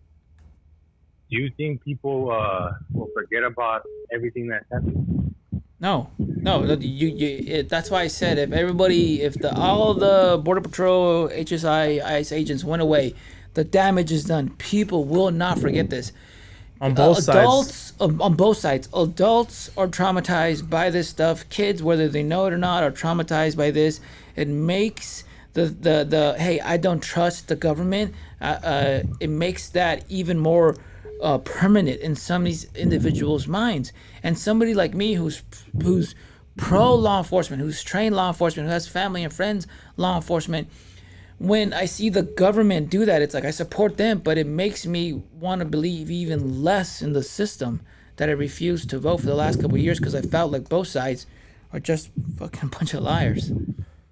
Right. Because, 2009, my project got reported, right? Hey, bro, tell your old lady to stop breathing on the phone like that, bro. I'm at work, bro. Oh, okay, I'm go at ahead. work. My bad. I got my headphones on. Okay, go ahead, dog. It's probably you, big dog. It's funny. There you go, dog. You already know hood stuff. But yeah, dude, I went 2009. My pops got deported, right? I went through it. I lived it. It fucking sucked, right? I had to move from Baldwin Park to fucking up north. And that was the worst. It sucked, I didn't see my dad for fucking 15 years until fucking couple years ago. I was able to get my papers. Not that I'm saying that fucking I forgot about what happened. The way I feel, like, I think what happened to my pops was like kind of, he had to suffer for me to get my shit. You know what I mean? That's just me personally. I think also maybe other people will not think the same way I am, but they'll probably forget about all the shit that's happening right now if there was to be a reform. You know what I mean? I mean, yeah, some people might forget, but I bet you a lot won't, man. And you know who's No, one yeah, of yes, yeah. me. No, then that's for sure, bro. Because I mean, you're fucking, you fought for this country, and you know everybody turned their backs on you, you know. And man, that fucking sucks. And I take my hat off to you, bro. And you know, thank you for your service and then everything that you're doing. And you know what I mean. I've been following you for a while, you know. And fuck, man, that's I take my hat off to you, bro. Thanks for the support, man. And have a good day at work, brother. Thank you for calling in, making time. Man, you guys have a good one. You too, bro. That's dope. That's dope, man. I've never had to be so patient in hearing like these callers because they're so like it's deep thoughts going through their head, and they're trying to just present their question or their statement in a proper way, and these are just untrained dudes that aren't usually and they're at work, which is crazy. They're listening and they're 7:30 still at work. 7:30 at work still and shit. You want to take a couple phone calls? Or you want to wrap it? No, let's man until the last person wants to talk. Okay, here we go. You're on Hoodstocks. Talk to us. Hey, Lucky, what's up? Is this Esmeralda? Yes, Hey, what's up, girl? How you doing, man? I'm good. How are you? Very well. Happy to hear from you. I haven't heard from you in a long minute. I know, right? It's been a minute. I don't want to bother you too much. Don't worry about that. We like it. We like it when you call. You're always. We have that love-hate relationship. You know, sometimes I gotta give you your space. We've never met each other too. That's so funny. We've developed a pretty platonic. One day we're gonna meet. Yeah, one day we're gonna meet, and you know. I'm only in San Diego. I go to LA all the time. Yeah. Okay. Yeah, for sure. Yeah. Anyways, you know what? I was just calling in because you know, you've been discussing a lot of this, and you know how we're gonna move forward, and everybody's talking about this. You know, a lot of podcasters, and it's interesting because at first I was a little skeptical because I was like, yeah, you know, maybe they're just blowing it out of proportion in LA. But then it's weird. So yesterday in the morning, I was going to the gym with my man, and when I was in LA, I noticed that there was a motorcycle cop, but it wasn't a cop. He was in brown, like ICE, Border Patrol. I don't know what. I've never seen them on a motorcycle like that. And then yesterday we were driving, and same thing. I saw this guy on a motorcycle, but he wasn't in blue. He was in brown, and I was like, and he was staring at me and my man in the car, and I was like, that, and I was like, he kept driving, but he kind of wanted to like turn around and pull us over, and I was like, that shit would have been crazy. So it's kind of crazy to think that what's going on, because at first I was like, man, maybe it's just bullshit, people are blowing it out of proportion. But then that shit happened yesterday, and I was like, oh my god, that was crazy. Like, what if they would have pulled us over? Like, you don't really, it's federal, like you can't really fight. Like, you know, they're gonna lock you up and tell you gotta stay here. You can't really do anything, it's federal. And they have been saying that people have been getting snatched up even though you're citizens. So I thought that was crazy, but it's just wild times right now, and everybody's talking about it. But you know, when are we gonna? I don't know what we're gonna do to come together to like you know, your guest is saying, to really make a move, because I feel like we're such a minority. You know, even the blacks, even though they're minorities, the Asians and all that, they all seem to come together. But I feel like as Mexicans or Hispanics, Latinos, we don't come together to sit there and go like, okay, this is the game plan. We're going to stick to it, and everyone's going to do it, and we're all going to stick together so that we can make a change. You know what I'm saying? Yeah. Seriously. But I think this is what needed to happen, because here's an example. Yeah. Here's an example. When I got out, I obviously, you know, being from both worlds, I saw a lot of things. And one of them that I noticed right away is that, look, some of my white homies that were from the Midwest, and to them a firearm was how to get food because they would hunt. To us in the cities, a firearm is only bad people have it. So I don't want one because I'm not a bad person. And I would tell people, hey, a firearm is just a tool. You should probably, have one. And then during COVID and the shutdowns, I said the same thing. People didn't really listen. During the riots, people didn't really listen. I was saying all this stuff for years. And then it took something like this, that it was a direct hit to the community for people to be like, hey, man,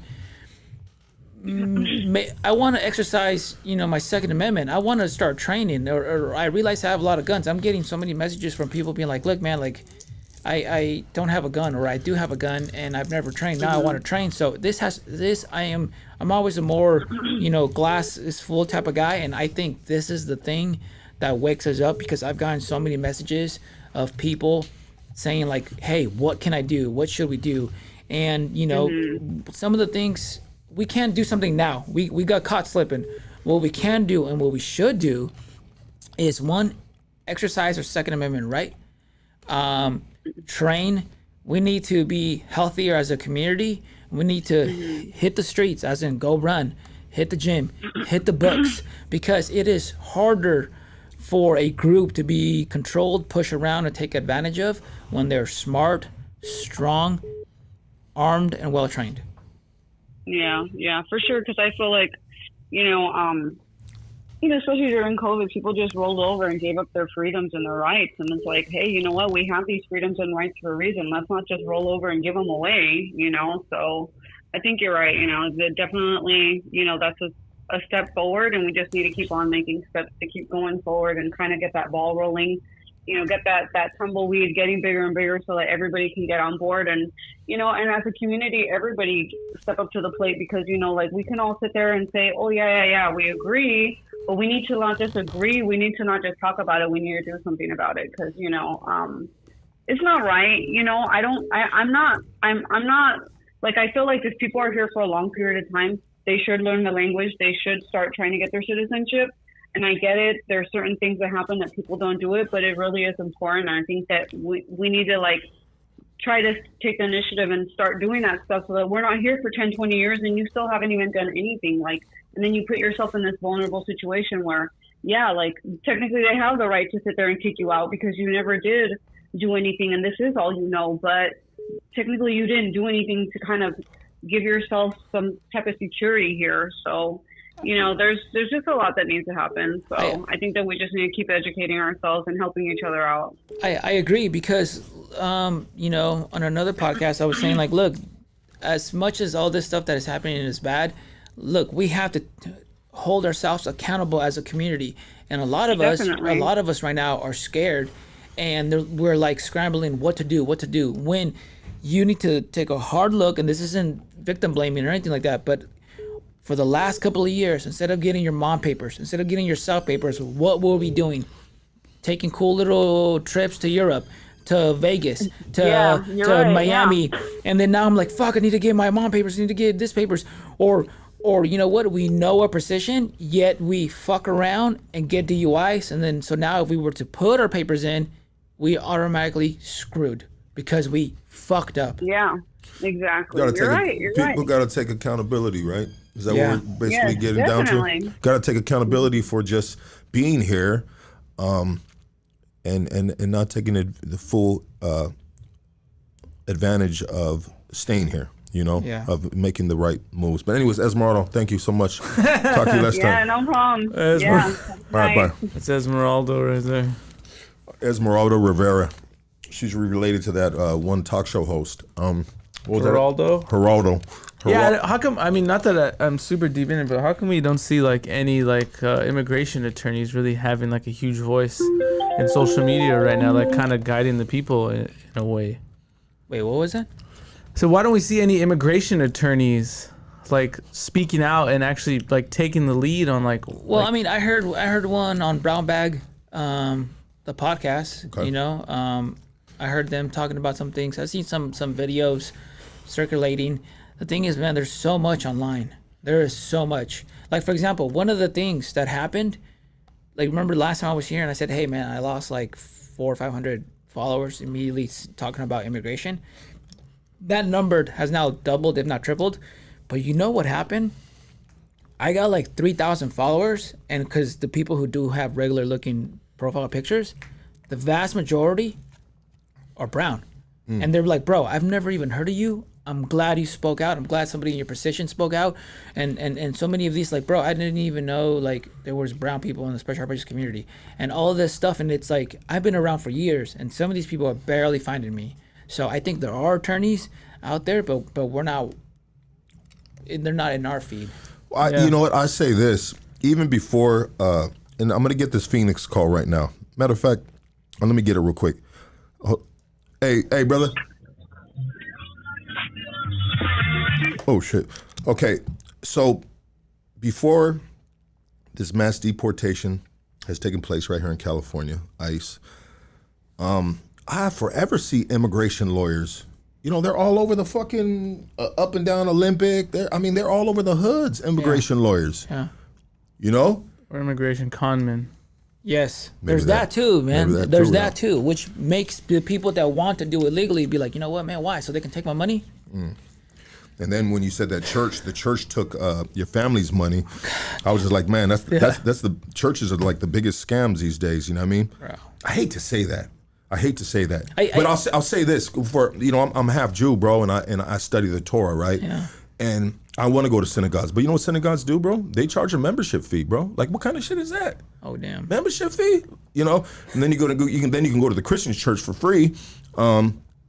Anyways, it's just I don't know. I practice my religion within myself, by myself, and that is my synagogue. Let's get this next phone call right here. Hey, you're on Hoodstocks. Talk to us. Yo, what up? This is Everyday Carry. I'm always up in your chat and shit. Oh, thank you for calling, brother. Angel, I know you're a vet. Get up on YouTube, bro. There's a lot of us. I'm not a vet, but there's a lot of us who are in the gun community, and you'll get a lot of support there, bro. So if you don't have a YouTube account, I do, and it's got like 15,000 subscribers, but like I don't do anything with it. I actually just started doing more content. Like, for example, I went to the places where, because I'm trying to tell a story to capture the YouTube audience, because I'm realizing that, hey, YouTube is its own little world, and then sprinkle in some life lessons along this content. So I went to the place where I got stabbed at. I talked about that. I went to the place where I first got shot at and talked about that situation, and I went to other places, and I'm gonna make this series and then sprinkle some hopefully helpful knowledge along the way that helps. Yeah, and any time, brother, that you need to utilize this place right here, you can pre-record a podcast right here, have a guest, bro, and we'll work it out. We take the Killer Kush off and have your regular screen. I mean, we got you, bro. I mean, appreciate it. plug in your YouTube, because I'm gonna go live what stream is tonight, it? and I'm gonna let everybody know about you as well. It's Ranger Cortez. Oh, Ranger Cortez. Ranger Cortez. Okay.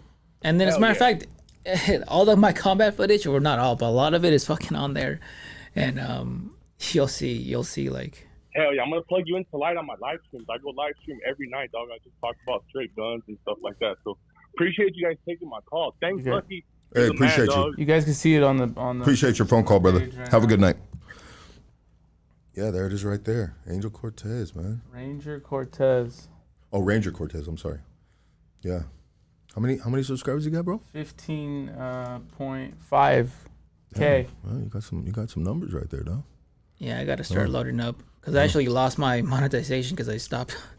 Yeah, that's it. But I've been sprinkled some stuff there and there, and I'm gonna pick it up. Man, I think you doing gun stuff, gun safety stuff, so easy. I mean, Angel, bro, you have everything there. You just gotta start doing the content, and it'll just flood in, bro. Yes, sir. Hey, you got. Oh, I'm sorry. You're live on Hoodstocks. Hey, what's up, homie? What's up? And this is Flocks from Bakers, bro. Huh? This is Flocks from Bakers. Oh, Flocks from Bakers. What's up, bro?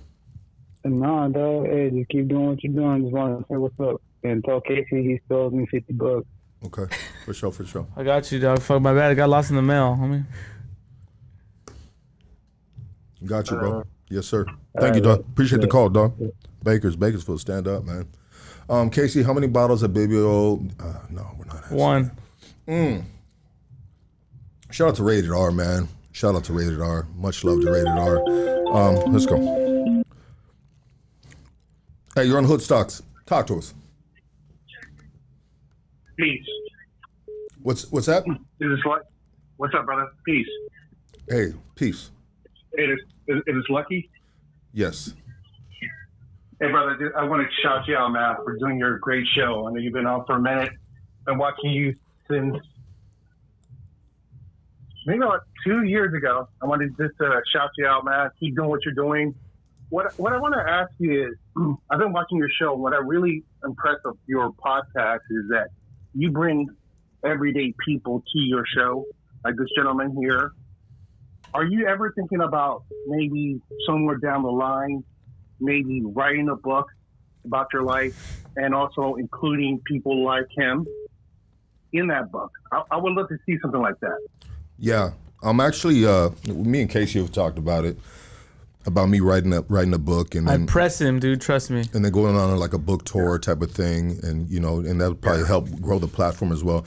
I'm writing a children's book right now with my kids. Okay. So I'm going to start off with this children's book, short children's book. Ed Cal One is going to do the cartoon stuff on it. And it's going to be a great kids book. It's inspired by my girls.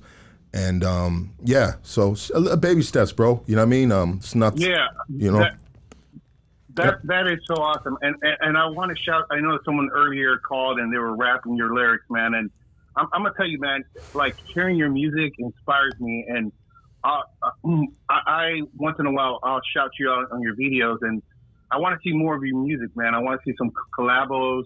I know you've had a lot of people from Be Real, etc. on the show. Yeah. But I think, it's like what I like about you is that you keep pushing. And that's what's big, man. A lot of people don't keep pushing. You keep pushing your platform. You keep putting the shirts out. You keep going out. Like I think you did one where you went to Venice Beach and stuff like that, man. People want to see, man, because they like you, man. People are tuning in. If you look at the numbers on the chat right now, you'll see, the numbers are coming in, man. People are watching. People are very they like your vibe, man. And like I tell you, that's what I really like about your show. Your show, yeah, you do once in a while maybe have an artist, etc. But I think when you bring everyday people to the platform, that's what people want to see. It's the goal, bro. And also your personality, man. You are who you are, and people like that. The gentleman that's there, I would like to ask you, do you think there's ever been a representation for like Latinos or blacks on the big film, you serving in the military? Has there ever been a movie that you feel that pays homage to Latinos or blacks out there? Not really.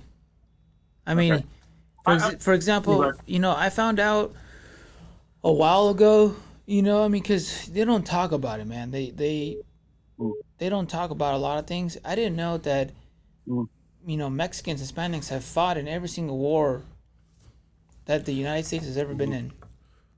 And many of them have been decorated. And then so many of them, when you read their stories, they're amazing stories. But I think maybe they didn't make the movies because, maybe they thought the people didn't want it or that was going to make money, or maybe those people just don't want to because they're brown or black.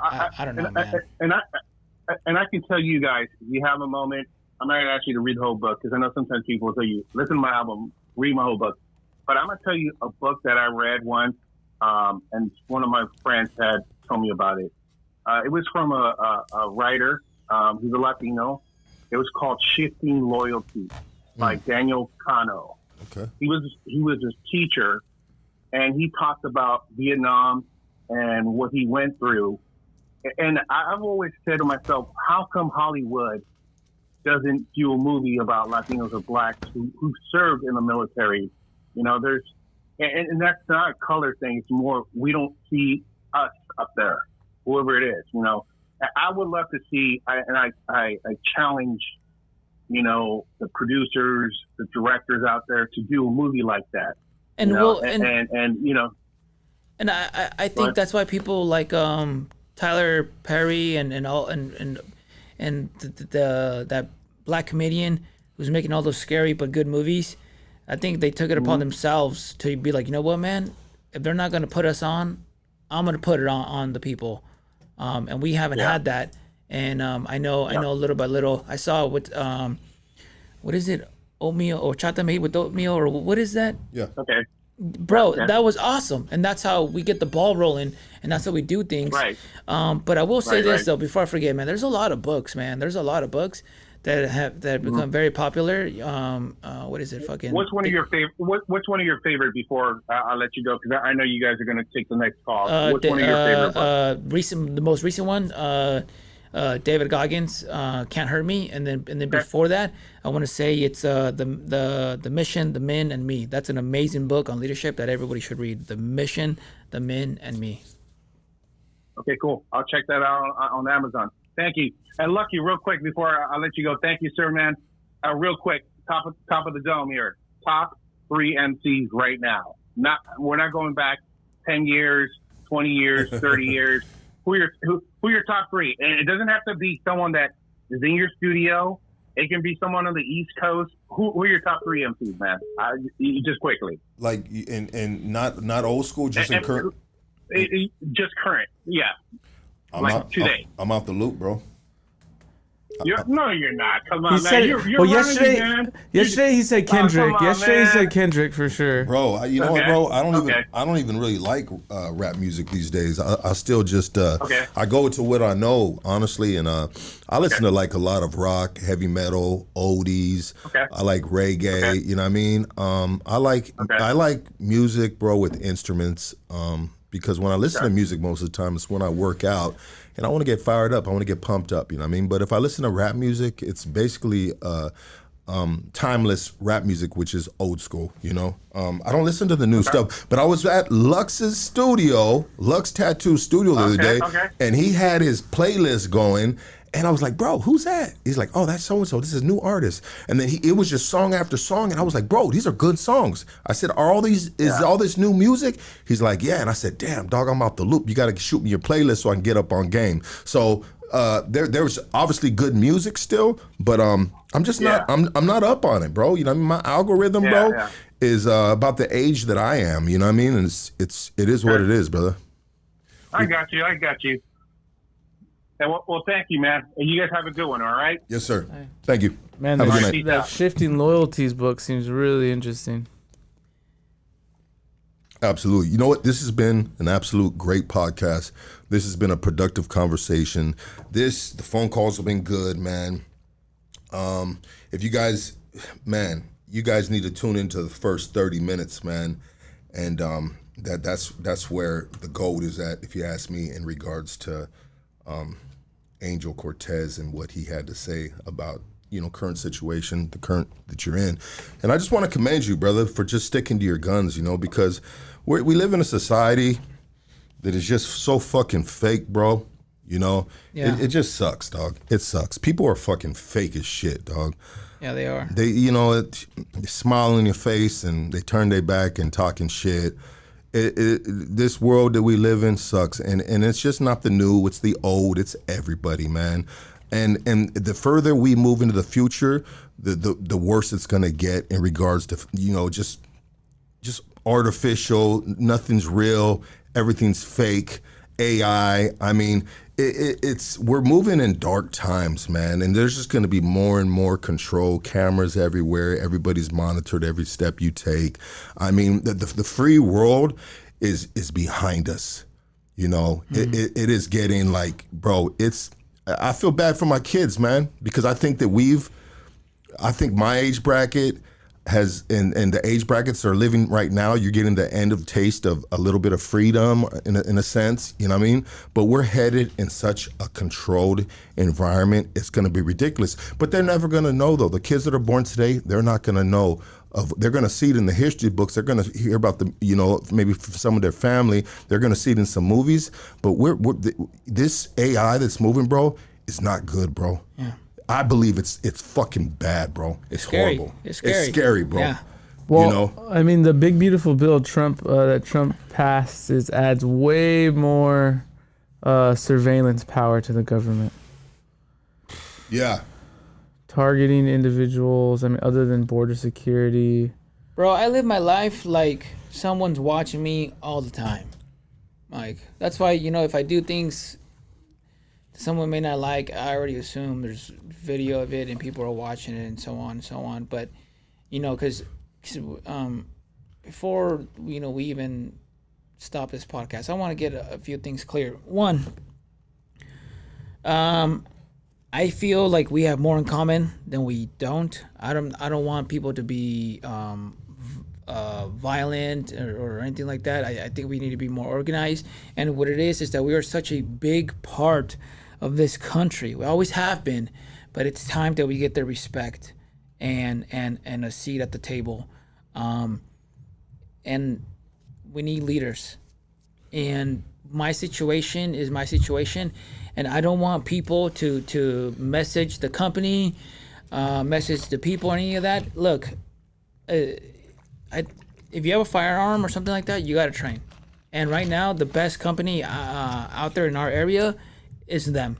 It's the company I used to be part of. Go train with them, because I would rather you train with the best than not train at all, or train with some fucking low class person or whatever that just lies about their experience or this or that.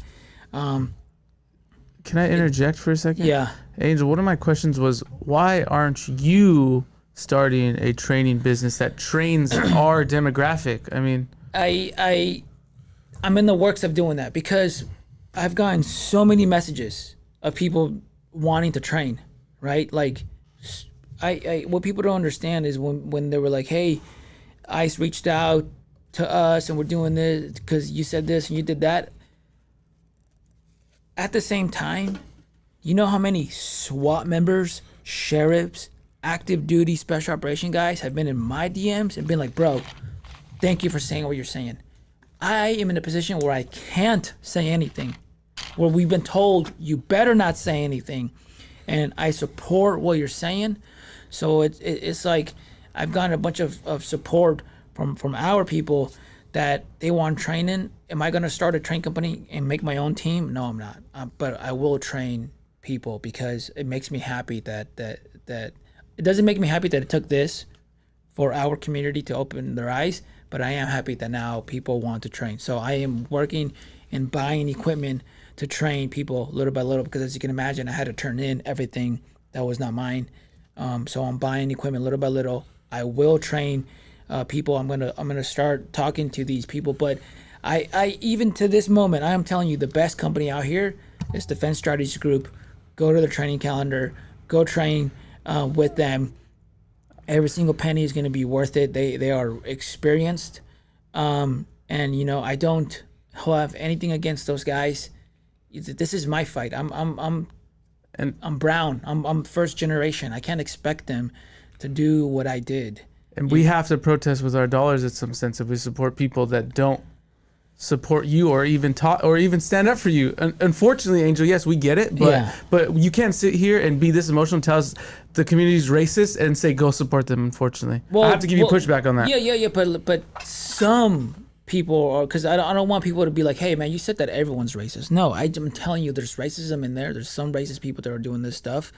Not everybody is racist. So that's one of the things that sometimes I'll get messages and be like, oh, you said this and you said that. No, I never said, hey, everyone's racist. I never said that. So I said that. Yeah, and unless they release a statement, then maybe we will be comfortable with that. Unfortunately, but they do you like that. Yeah. I mean, why would we even want to do that? Fair enough. Straight up, we would rather give you the money, however way we can, to train than. Fair enough. So I'll put it this way. Meanwhile, find a training company, because training is very important. I'm a big 2A believer, but what I don't like about the people that have guns, there's so many of them, but very little actually train. And it's like, my dude, we got to train. People think that they're going to rise to the occasion, but the reality is they're going to fall to the level of their training in a real world scenario. So you got to train. I think that's a great business opportunity for you. Let me just get. Hold on, let me get this phone call right here. This is Aaron right here. Hey, hold on, let me get this phone call, man. Certain people I gotta answer. What up, my dog? Yo, what up? What up, dog? This is the homie Aaron right here. He's a political figure in the United States of America. Activist to the 10th power, I'd say. Go ahead, my dog. Yo, hey, great podcast. This is the third time that I tune in to listen to this dude Angel. I like your stance, homie. I like that you stand on with the gente, and you didn't sell out. But I got two questions for you. One, I want to pitch you an idea, which I do think you should be leading that new training. And why not call other veterans that are probably, finding themselves in a tight situation too, and be like, yo, let's start a Chicano or Brown, training with a bunch of veterans that don't feel what's happening is right. And at the same time, you guys can become like your own voice of veterans against what's happening. Just how, the conservatives, they use veterans for that, what was that movie? The Freedom one with the kids, with the child trafficking? Oh, yeah. Freedom of, Sound of Freedom? Bro, I couldn't watch that movie, bro. Go ahead. Yeah. Right. So, is that a tough movie to watch, bro? What's that? Is it a tough movie to watch? Oh no, I didn't watch it because I listened to the real stuff behind it, where the accounts of that guy are not even accurate. He never even met the little girl. Yeah, a lot of that shit is just fake. It's not real. Hollywood. So, but they use the veterans to lift that movement up. So veterans should have their own voice instead of being used. You become your own voice. Like, and my second question was, did you hear about what happened to the veteran that was the security guard at Glass House? No, what happened? So you know how the military came in and they went into the cannabis farm? Did you hear about that? Yeah, I did. Okay, so I heard Newsom has ties to that farm too. Go ahead. Could be, yeah. A lot of people are gonna have ties to industry that profits. So the security guard at that Glass House facility, he's a veteran and he's a disabled veteran. And he was telling the raiders, right, like, hey, I'm a citizen, I'm a veteran. I think he was announcing who he was, and they still mistreated him. Yeah. They kidnapped him, and they took him, right? Now he's been released, but now he's all over Channel 7, like, talking against it. So I think you should hit homie up and partner up. All right, so to answer, I've had, as you can imagine, a lot of people have reached out, as a lot of doors have closed, and relationships are sour or in limbo. Other people have reached out. I've had meetings with a bunch of people, and what you said basically is already in motion. But I want to do it right, because I don't want it to be this. You against them? Yes, because that's not what it is. Because you lashing out to them. Now I'm doing this. Yeah, and we're against you guys, because at the end of the day, it's got to be some type of cohesiveness, right? Yes. So something like that is already in the works, but obviously we need people, right? Me is not a movement; it's us. So we need a bunch of us to help each other out. So yes, you're right, man. But the biggest thing, is people don't forget. So the action keeps going months beyond this moment. Yeah, that's right. I just wanted to, throw that idea in. I'm glad that it's working out that way. And if I'm an organizer, so if you need any help organizing or meeting people, extending your network in that area, then hit me up. I'm more than willing to connect you with people, and we can make it happen. It's all people power. I appreciate that. I'll give you his number. It's a good dude to know, bro. Okay. And what he says is what it is in regards to, him organizing and being actively a part of a lot of injustice that's happening throughout this country. Like, not here in California. This dude goes all over the states, bro. And can you tell him what you do in the streets? I mean, protecting the streets and everything in our communities? So real quick, I became a national political organizer in 2016 when I supported Bernie. Then I supported climate change campaign, which was to stop Trump in Ohio. So I was out there, and then I went around Washington, D.C. and a few states to protest and, against Trump.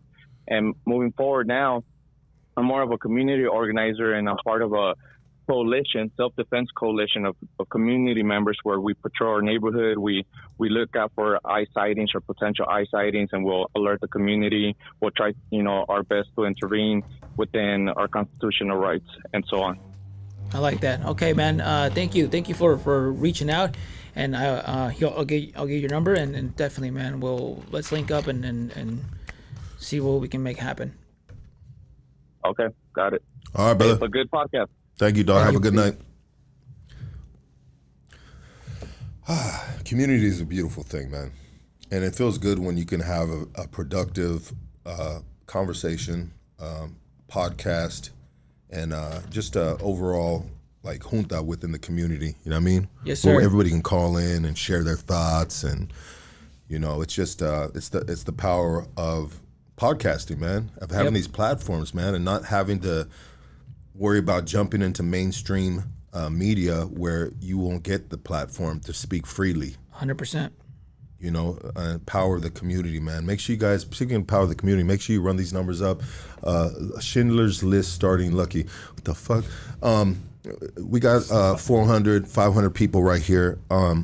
Everybody hit that like, man. You don't got to hit that like for Hoodstocks. Hit that like for Angel Cortes so this podcast gets in the universe and doors keep on opening up for this Army Ranger vet right here that deserves more than what's been handed to him in recent times.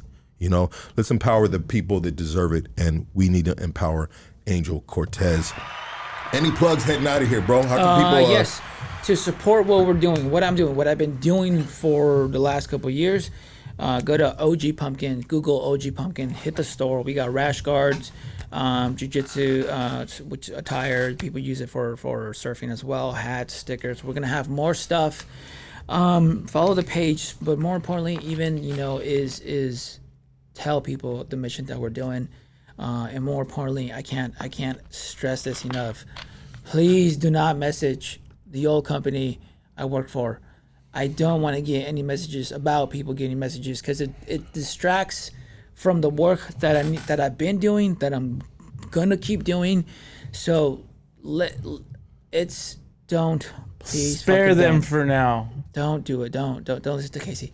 Not for now. Just forever, right? And then I can't thank you enough, man, for having me on. Oh, because sure. Easy, bro. Thank you, bro, for blessing us with your presence, your story. Yeah. It means a lot, man, because it literally it changed the direction of my life and my family's life. But I think for the better. Obviously, it was a loss. It feels like a loss, but so many people have told me, and reached out, like, look, man, I know it might feel like a loss, and you're losing right now, but it's meant to be, and you will be better after this. And because I had no idea, I literally had no idea that so many people I have worked with for a little bit or for a long time, that something like this could make it fucking to the point where they don't communicate, unfollow, or just simply stay quiet. And just like you said it, staying quiet says a lot. That shit hurts, bro. So, but I'm happier, man. I'm happier because I spend so much more time with my kids at my home gyms. And even though the other side sometimes is greener, richer, more exclusive, that doesn't bring you happiness because my kids aren't there. Yeah. I want to thank you too, man, because you have broadened our horizon, in regards to people listening to this platform. Even though we've had Navy SEALs on here, we've had some really, really just amazing vets on here that have shared their story. We've had a lot of them, bro, since day one. I always wanted to have veterans on here, bro, because they gangsters too. You feel me? Like, bro, they're the gangsters that I dreamed that I wish the route that I would have taken. Yeah. I wish I would have taken that route 100%. And so when you were talking about individuals jumping into your DM, well, the military community, law enforcement community has jumped into my DM since our last podcast. Had a retired sheriff, had a border patrol dude that quit the border patrol. I've had several individuals from that side jump in my DM and said, Lux, keep up the great work, bro. And honestly, bro, that makes me happy. Yeah. That makes me happy that those individuals on that side of the fence can appreciate the truth of us on this side of the fence. And even though there's a fence in the middle sometimes, maybe by default we put it there, but we still are the same people, you know? We're the same people, man. And regardless of what side of the fence are on, you can still feel and have similarities and from different people from other walks of life, so to speak, right? And so it's just thank you, brother, for opening the horizon, coming here to Hoodstocks, and sharing your truth, man, and speaking from the heart, man. Like this dude right here, you guys see it, man. I'm sure it's transparent through these airwaves right here. This dude is speaking from his heart. This dude is the truth, man. This dude is just saying how it is and what he feels and his experiences. And I believe there's nothing fabricated in what you're saying, you know? And I appreciate that, bro. And I'm a good judge of character too, you know, and I can see that like you 100% speaking from your heart, and you gotta, even if you don't agree with somebody what they're saying, but if they're speaking from the heart, you gotta somewhat respect it because it's their experiences. Yes, sir. Thank you, man. And I look forward to the future. And however I can help, let me know. Likewise too, dog. And the future's bright, brother. The future's right. You know, you just hit the fork in the road, and you didn't even know there was gonna be a fork in the road, you know? And on to new horizons, new experiences. And sometimes, like we said, it's it's needed, blessing in disguise, you know, regroup. Yes, sir. You know, reset, you know, and I just want to send blessings to your family, you know, to you, your family. Stay strong during, you know, trying times, you know, especially when you're let down, man. You can really get into your feelings and in your emotions, and being the fact that what you've been through, I'm sure it weighs heavy on you. You know, as we've seen today on this podcast, the first 30 minutes of how heavy it's weighed on you. And I just want to wish you just prosperity and everything, brother. And like you said, anything that I can do, whatever that might be, I'm here, bro, 100%. You know what I mean? I'm here for anything positive, you know? Same thing I tell my dudes, the homies that call me from prison, bro. I'll be like, hey, bro, anything I can do for you on a positive level, bro, I got you, dog. Don't come at me with all this other shit. Hey, dog, can you go get that money over here? Like, nah, homie, I ain't getting that money. Hey, dog, can you hook me up with, I ain't gonna be the middleman, homie. I'm just gonna fucking bam. You know, this is a jeweler right here. He sells gold, dog. Bam, here, straight, you know what I mean? Yeah. Like, bro, don't, anything positive I am with, bro, because that fuels my soul at this point in my life is positivity, growth, entrepreneurship, all that good stuff. But everybody, give it up for Angel Cortes, man. We'll be here tomorrow night. La Smiley tomorrow night. Remember La Smiley? Whoo, she's a real one, man. She speaks from her heart too. You know what I mean? Yeah. I didn't even want to say it. Yeah, I'm not gonna say anything. Yeah, don't say nothing, bro. Because if you say something, you're gonna have to. You know what I mean? She might hear it, and then she pull up tomorrow and beat your little ass up. You know what I mean? All right, everybody.